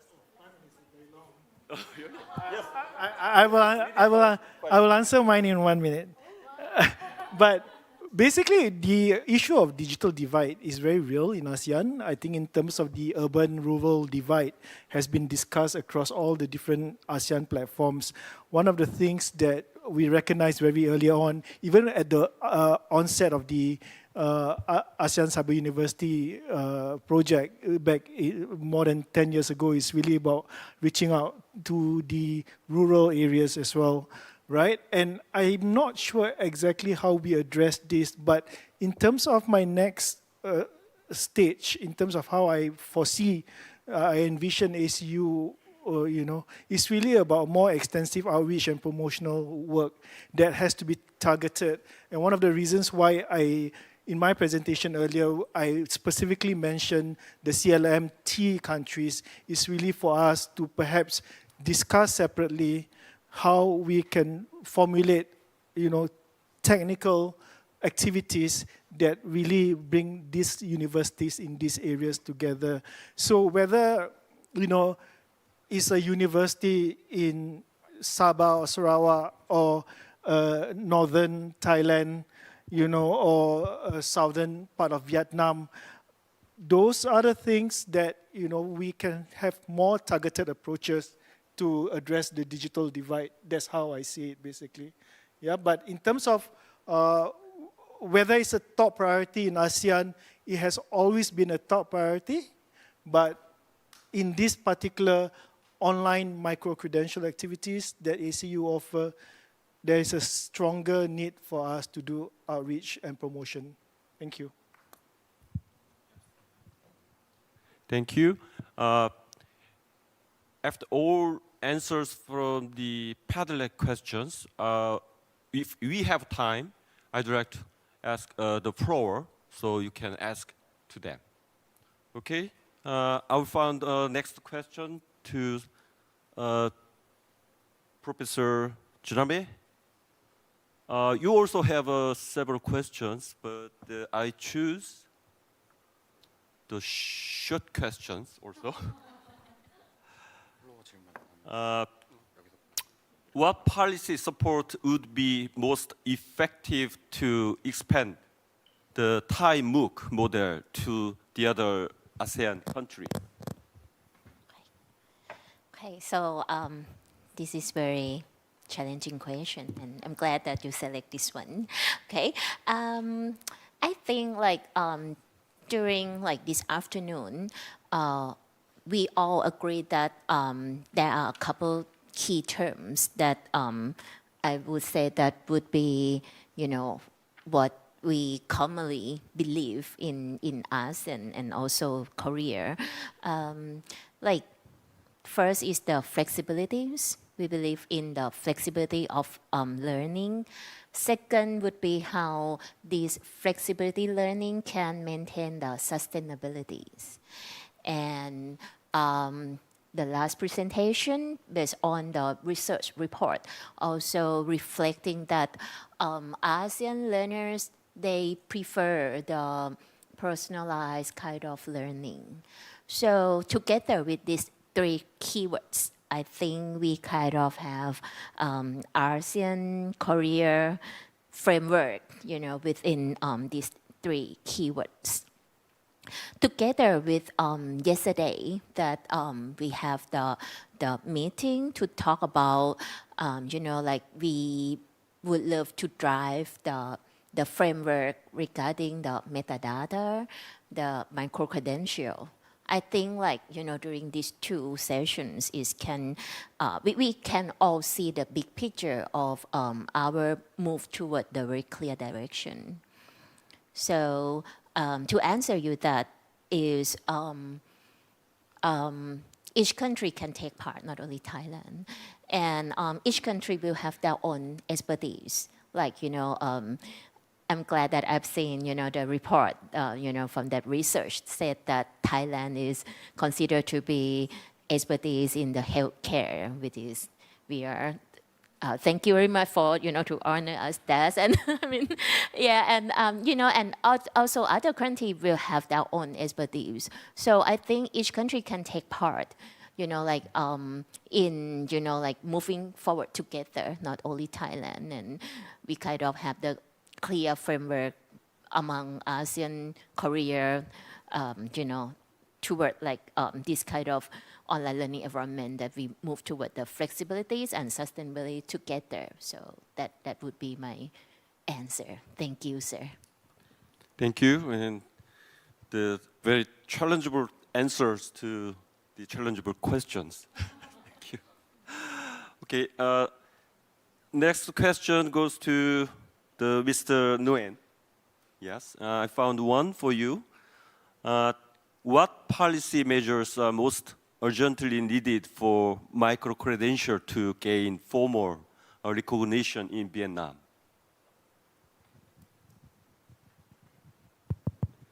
Okay, so for the most major policies that needed in Vietnam for now for the recognition, I think we need to provide a quality framework and a recognition framework for micro-credential, because as I have said, micro-credential is right now is not a key factor in Vietnam higher education, and it's not properly regulate on the policy, national policy level. So we need a quality framework so that micro-credential designer and implementer and also the participants can ensure that they are treated well, and that the courses that they attend are quality and are recognizable, interchangeable, and stackable in the future.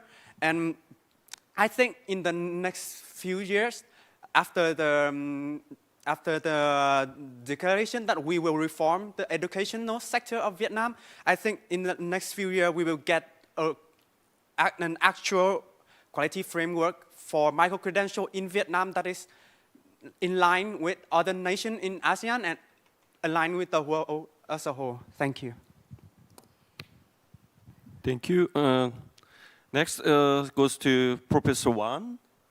I found you have 3 or 4 questions, but I'll ask one. But if you have time, you can have another. Especially I found one question from KERIS, from one of my colleagues. Actually, she will get married this coming Sunday, maybe. Yes, from her, she asked to Professor Wan, how is Malaysia planning to scale this micro-credential model beyond MMU to other universities and disciplines nationwide? Thank you, and congratulations on your wedding.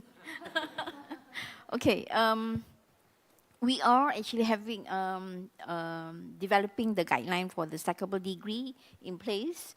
We'll be finalizing it by end of this September, and we have also a guideline for the credit transfer, which actually will definitely help the higher education institutions in developing the stackable degree program.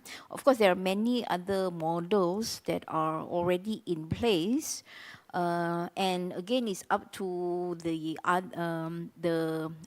institution to identify and determine which models that are more suitable to offer the program. We look at the stackable degree program as if we look at the stackable degree program in the bigger umbrella, from the micro-credentials that develop to be offered, to accumulate and offered as a degree program, that certain numbers of micro-credentials from the program can be repackaged. You can repackage into value-add credentials or professional certification. It can be repackaged into minor, for example, for non-conventional program to take. It can be repackaged into certifications. So there are many models that can be applied. And those are already in place and can be used not only in Malaysian higher institution, but also worldwide, actually. Thank you for the answer. I have one more question from me. So the stakeable credentials means, as I understanding, we are the digital badge. Digital badge? Yes. Okay. The digital badge is just the digital method to the credential. That gives the credential? Yes. Okay. And there's the same meaning or different meaning? So stakeable credentials and digital badge. Okay. So I think this comes back to the question that we were discussing yesterday about the terms used, I think, right? So from our guidelines in Malaysia, the one credential can be in the form of, the one digital badge can be in the form of, that means one credential. So let's say if it is, for you to obtain one micro-credential, you can get many digital badges from different modules, for example. So when we say stackable credential, that means you have obtain many digital badges that you accumulate from many modules. Thank you for the answer. Next question goes to Mr. Andrew. In your presentation, you mentioned Math GPT. About that, how can students be guided to use AI tools like GPT critically rather than passively rely on them? That's a hard question. Tough question. Yeah, that's a hard question. I actually prepared for the other two questions. So,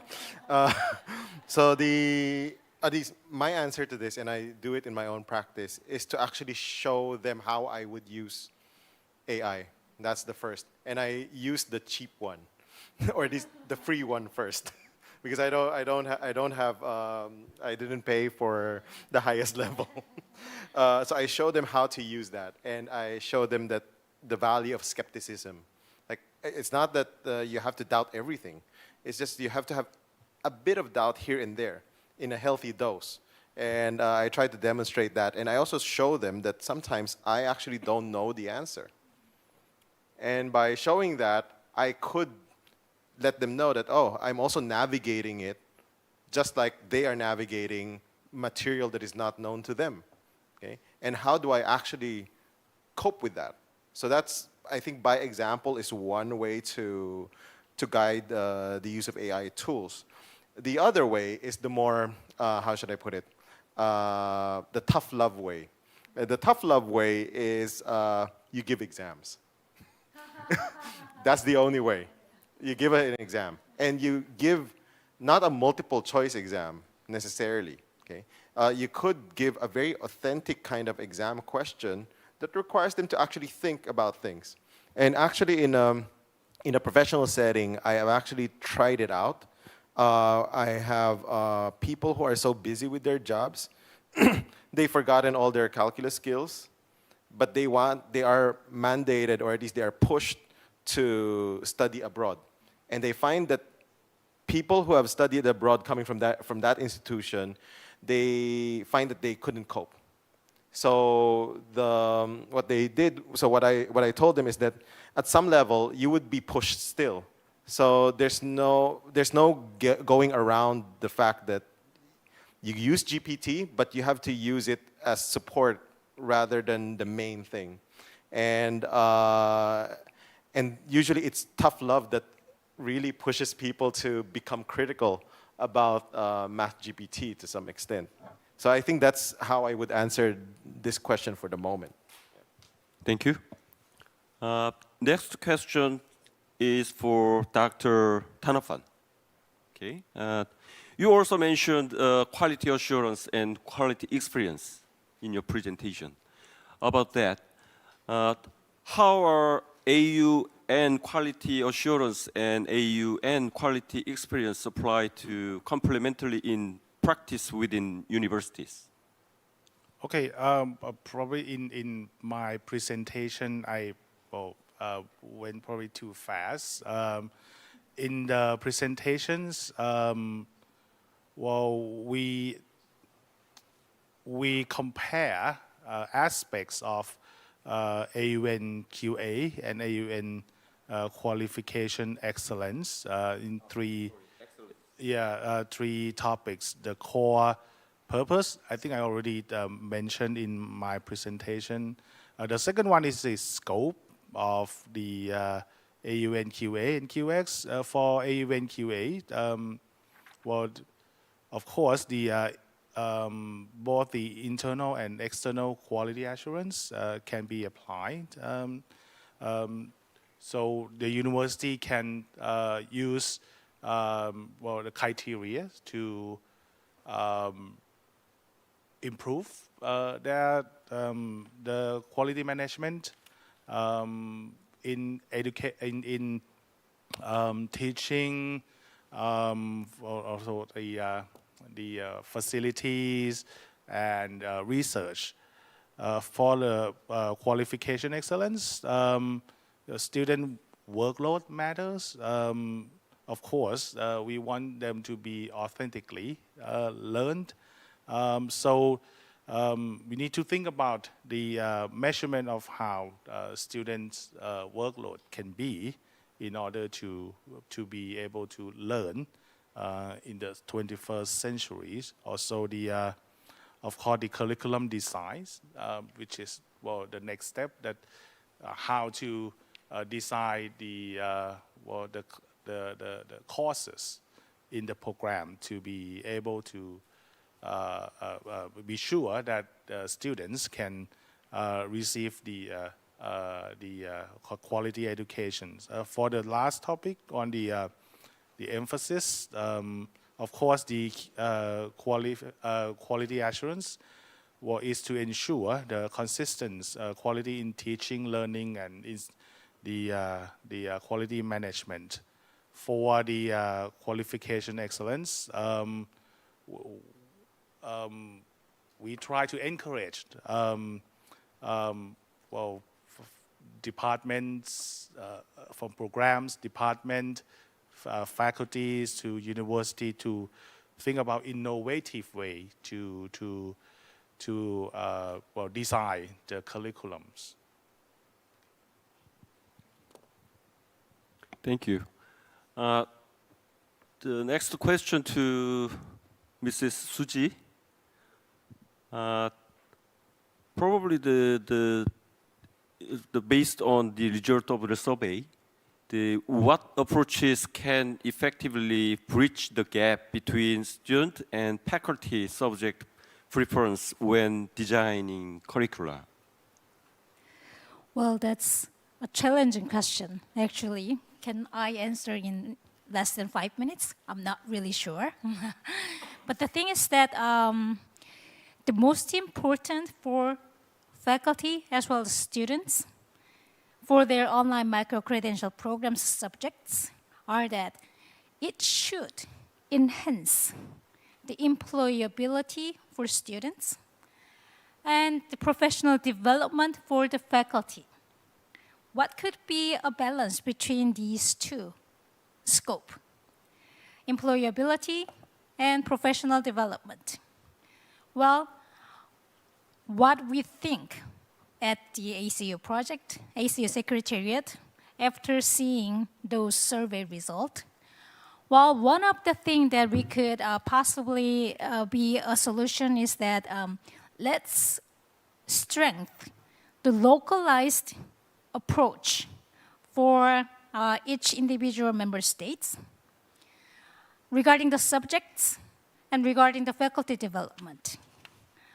Well, as I mentioned before, there had been a certain subject strength by each ASEAN member states, so that for the Thailand, students are thinking that Thailand is mostly strengthened in the field of healthcare, digital healthcare.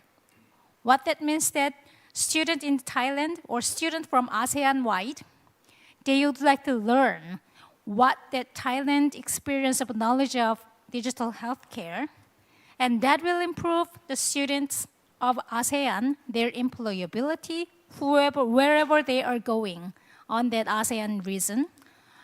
Also, for the faculty members on that Thailand, they may focusing on their development, professional development in the subject of digital healthcare for the students. Well, this is one kind of way that I would like to suggest, but there might be some other ways then. So I would like to open to any of the comments and recommendations from your side. Thank you. And before opening to our question to the public, can I add one more? Can I add on comment? One more comment to our to one of our presenters, before I forget it. Well, Mr. Ng Nguyen in Vietnam, I'm really sorry that we could not have officers from the Ministry of Education in Vietnam. Well, he attended the meeting yesterday online. But it seems to me that according to your enthusiastic presentation for the Vietnam situation and the environments for the micro-credential, it seems to be that in Vietnam, micro-credential programs are proven to be essential for their knowledge skills, for their upskilling and reskilling knowledge skills, even in the underrepresented populations, right? So it seems to me that it's been proved bottom up at the Vietnam.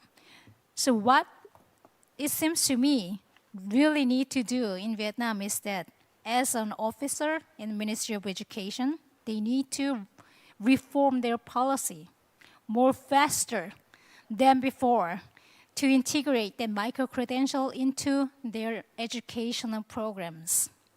Well, if you allow me to do, then I'm going to share your presentation with the officials of Ministry of Education in Vietnam. Is it okay? Thank you. Thank you, all speakers. And actually, before we closing the question from the Padlet, so I select one question more to the center of speakers from Vietnam, Mr. Nguyen, yes, as a young researcher. So it could be the last question from the Padlet, but I don't know from floor. I don't know. But yes, I select one question. How can community-based education complement university-level higher education? Okay, so thank you for the question. In my opinion, I think the community-based organization that the micro-credential from those organizations can serve as the the enhanced version and the more specific version of the knowledge teach in university. As I have said in the presentation, the community-based organization has more experience and more knowledge and more understanding of their local environment and also of their targeted groups, which means they can design a course that fit the demands of the community and also fit the situation, the current situation at the community, which means that the general knowledge and skills achieved from the university of years can be further enhanced and further specialized in that fit that's suitable for each and every communities and also in its people. And also in Vietnam also, like universities are heavily focused on lectures and academic knowledge. And while community-based organization can now focus more on the actual, the actual benefits of that knowledge and skills, and try to make use of that, try to create chances for the participants to make use of them and to develop their own career and develop their own community. And that can serve as like the more effective way to make use of the knowledge that I attained on the university ground. Thank you. Thank you very much. And I think there are very tough questions from Padlet, but all speakers have give us very excellent answers and meaningful opinions. Thank you very much. This time is to chance to ask any question to floor. So, if yes, microphone is ready. Thank you very much. I have two questions. One is addressed to Nguyen. I think, I don't know, in Vietnam, is there 3 pillars or missions of the university? One of it is community engagement or community development. Do you see any possibility that community-based organization can work together with university to provide better content of the micro-credential in the community? That is the first question. And the second question to Soji. Do you consider not academic background, but subject of the students and also faculty, because it can certainly influence the preference in terms of topics for micro-credential. Do you consider that or not? If yes, we can see is there any pattern that like, what do you call it?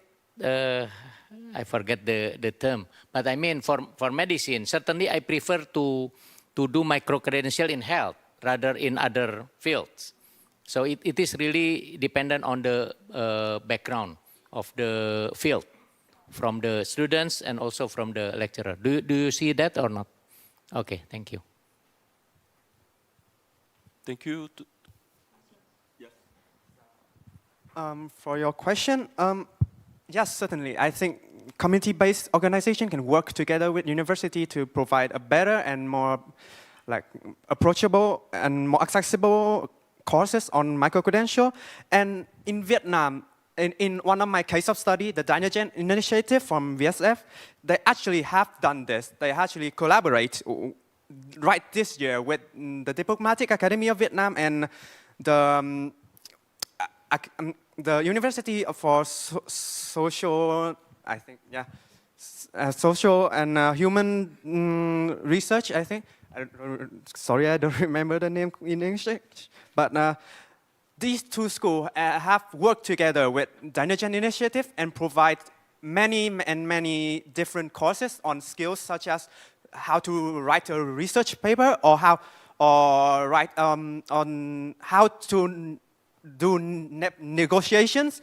And they have actually given certificates that have the signage from both Dynagen and also their respective school that provide the courses. And this has proven that in reality, both both sides can help each other to complement each other and provide courses that fit and work well with the students and participants from across Vietnam. And I think in the future, this model from Dynagen can be copied and multiplied across Vietnam, across regions and across university to create a better environment for micro-credential. Thank you. Thank you. Yes. Okay. Shall I answer first, or you can ask? You answer. Let me answer him. Let me answer Dr. Ivan shortly. Well, the preference, actually, the responses from the faculty, well, it reflects their areas of expertise. As we all know that the faculty members are an expert in the selected field of their choice, right? And then their preference and their responses are aligned with what students believe, which countries are strong in the subjects. It seems to be a really like astounding and a surprising findings for us to see that what students are believed to, certain countries are strengthening in certain fields.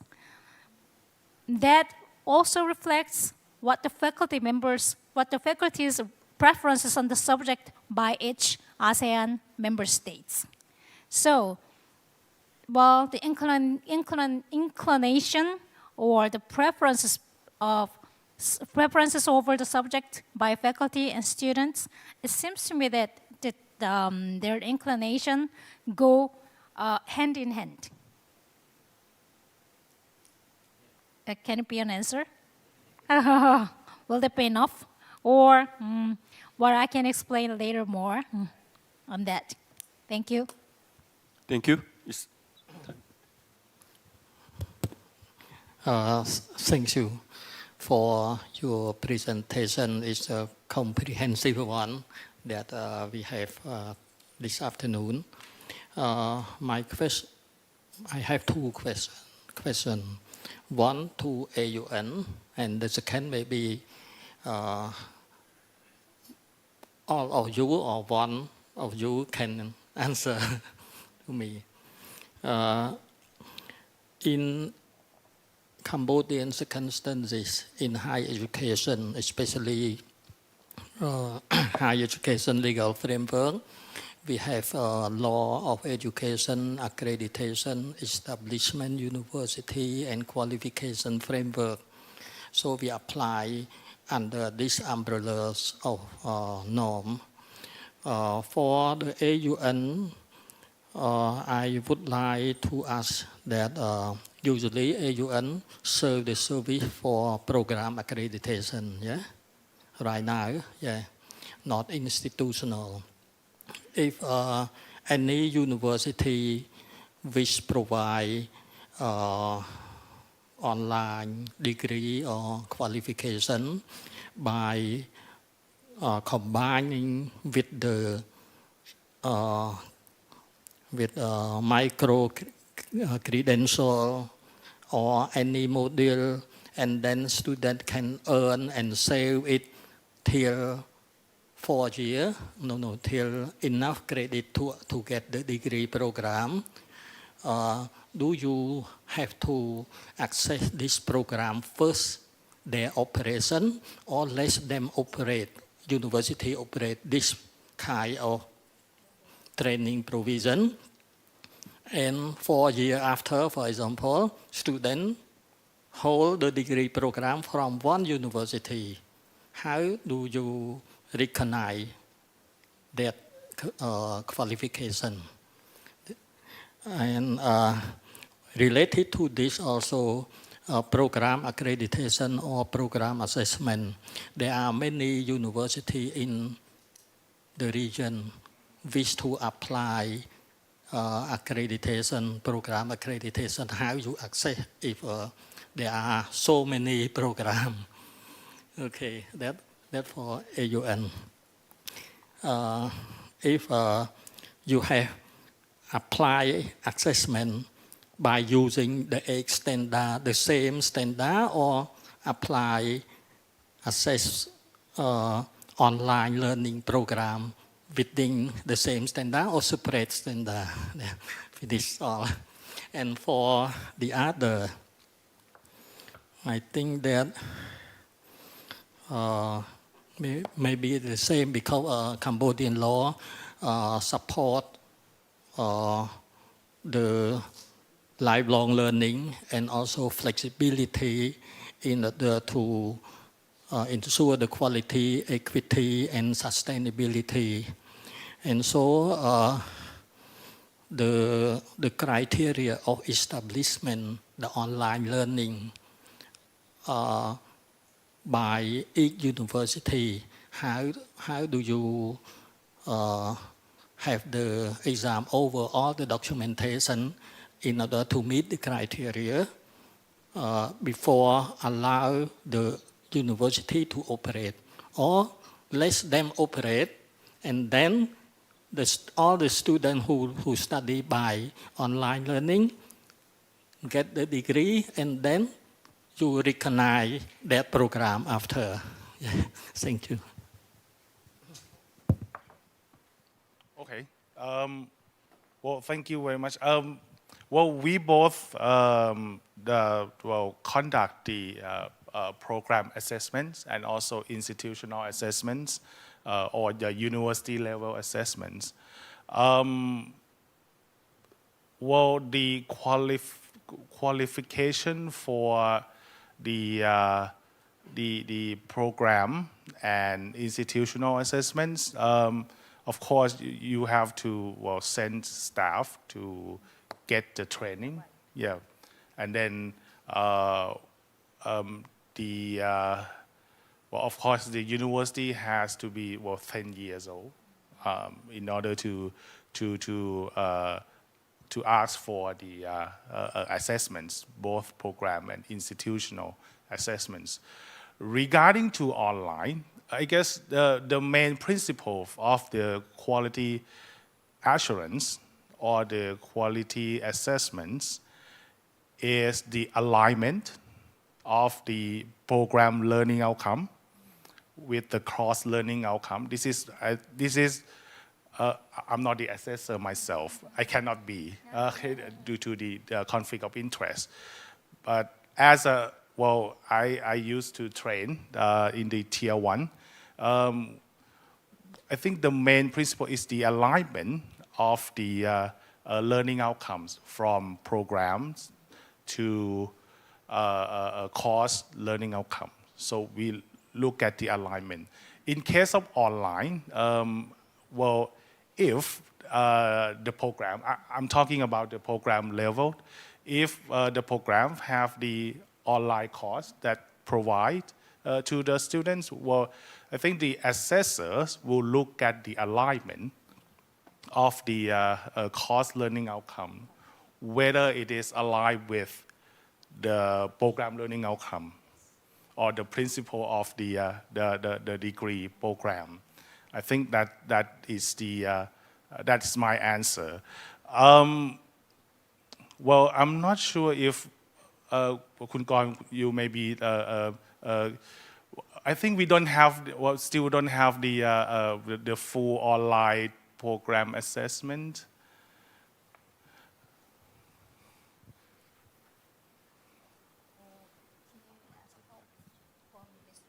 Yeah. I think in this regard about the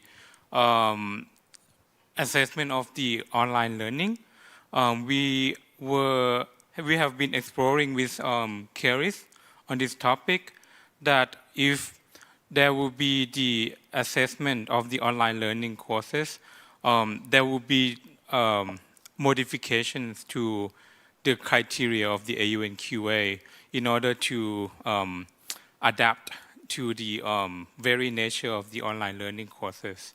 I think also that you have another question regarding the several study programs in that universities have so many programs in the universities that they want to undergo program assessment. Right now, AUNQA has been working with several countries, ministries, in order to provide capacity buildings and also the assessment at programs level.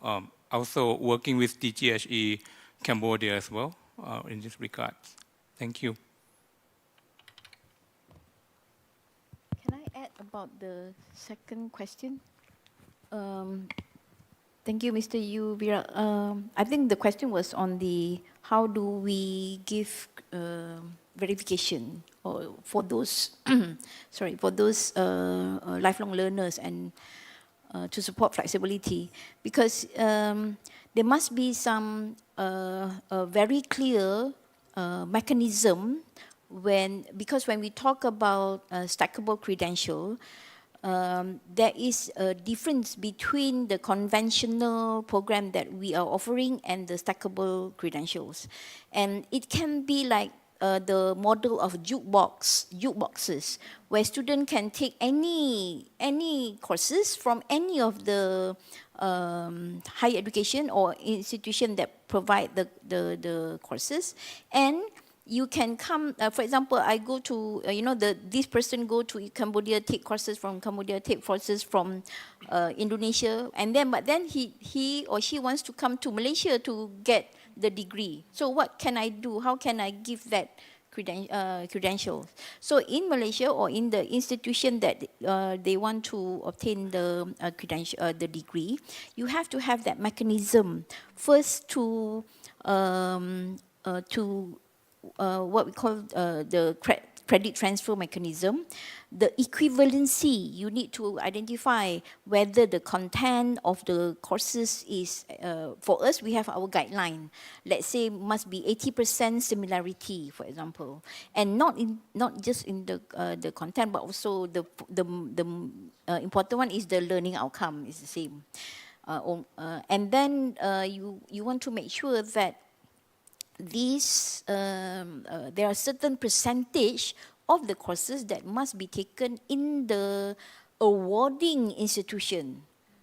So those guidelines, you must have those guidelines. And we are not just talking about individual that is, whether they are post-secondary student or any of the lifelong learners. We can also open to, for example, employees that have working backgrounds. So how do you offer them award them the degree through their experiential learning? So those also there is what we call as APEL, the accreditation of prior experiential learning, whether it is through credit transfer or based on the duration of their work-based experiences. So those mechanisms must be in place in order for you to award the degree based on the credentials of the individual.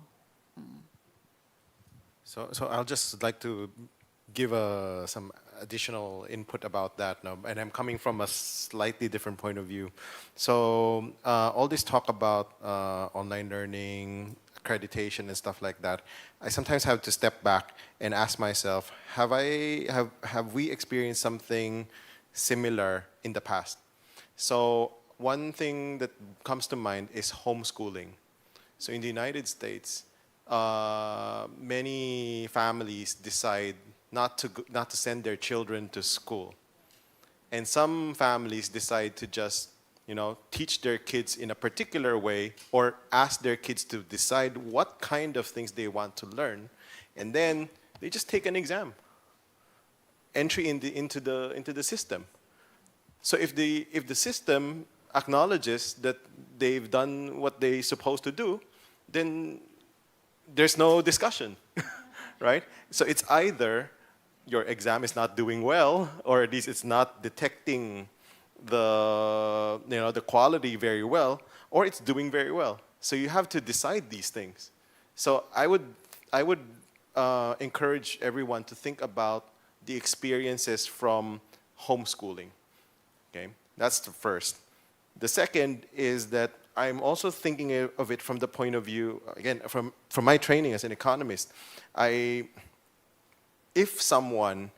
a company takes a chance on a person who doesn't have a formal degree, but has a lot of credentials, stack, whatever, badges or whatever, if the person could do the work, why should I care about where, if a university will certify it, right? So you now have to ask the question, do people care about where you got your degree, right? And that's an issue, right? And as always, not all universities are made equal, right? So you have to really start thinking about these questions. And once you start thinking about these questions, you now have to ask whether educational institutions, are they meant to communicate a signal to everyone that, hey, you graduated from my university, we expect you to perform at a particular level. Is that their function? Or is it their function to build reputation, right? Like, we have to be selective. We have to choose very, very carefully about who we let enter into the system. Because there are people who believe that not everyone should get a university education, right? So you now have to think about all of these things, and start thinking about whether or not what kind of roles education institutions should play. And once you think about those, maybe the questions about online learning, how to verify them, become a bit. Maybe we shouldn't even answer those questions. Sorry, but yeah, that's another perspective from my end. Yeah. Thank you. Thank you very much. I think we are close because of limitation of time. So we are very sorry to close this time, but I know the floor. You have a lot of questions, and then also our speakers has the very good answers unprepared. But we have also the dinner banquet is coming. So during the time, so we discussed more with eating. Yes, and thank you. Once again, I appreciate all speakers and all floors, and also participants from the online. Actually, there is an official ending, probably today. So, yes, and I'd like to see more and discuss more, and to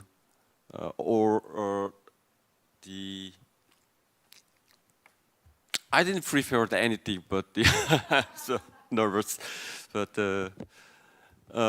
as the ACU project secretariat, KERIS will help to develop more in the field of education of our ASEAN people. So if you have any good idea to help together, so anytime we accept, and we ready to hear all of the delegations. Once again, I'd like to close this time, and thank you for your hard work today. Thank you very much.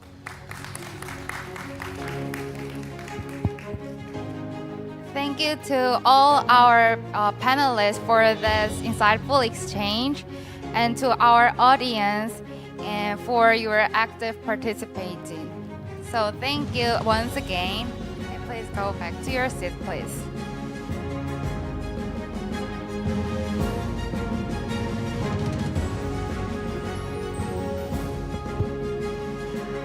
So, ladies and gentlemen, this brings us to the close of the 2025 ACU International Conference and the 178th KERIS Digital Education Forum.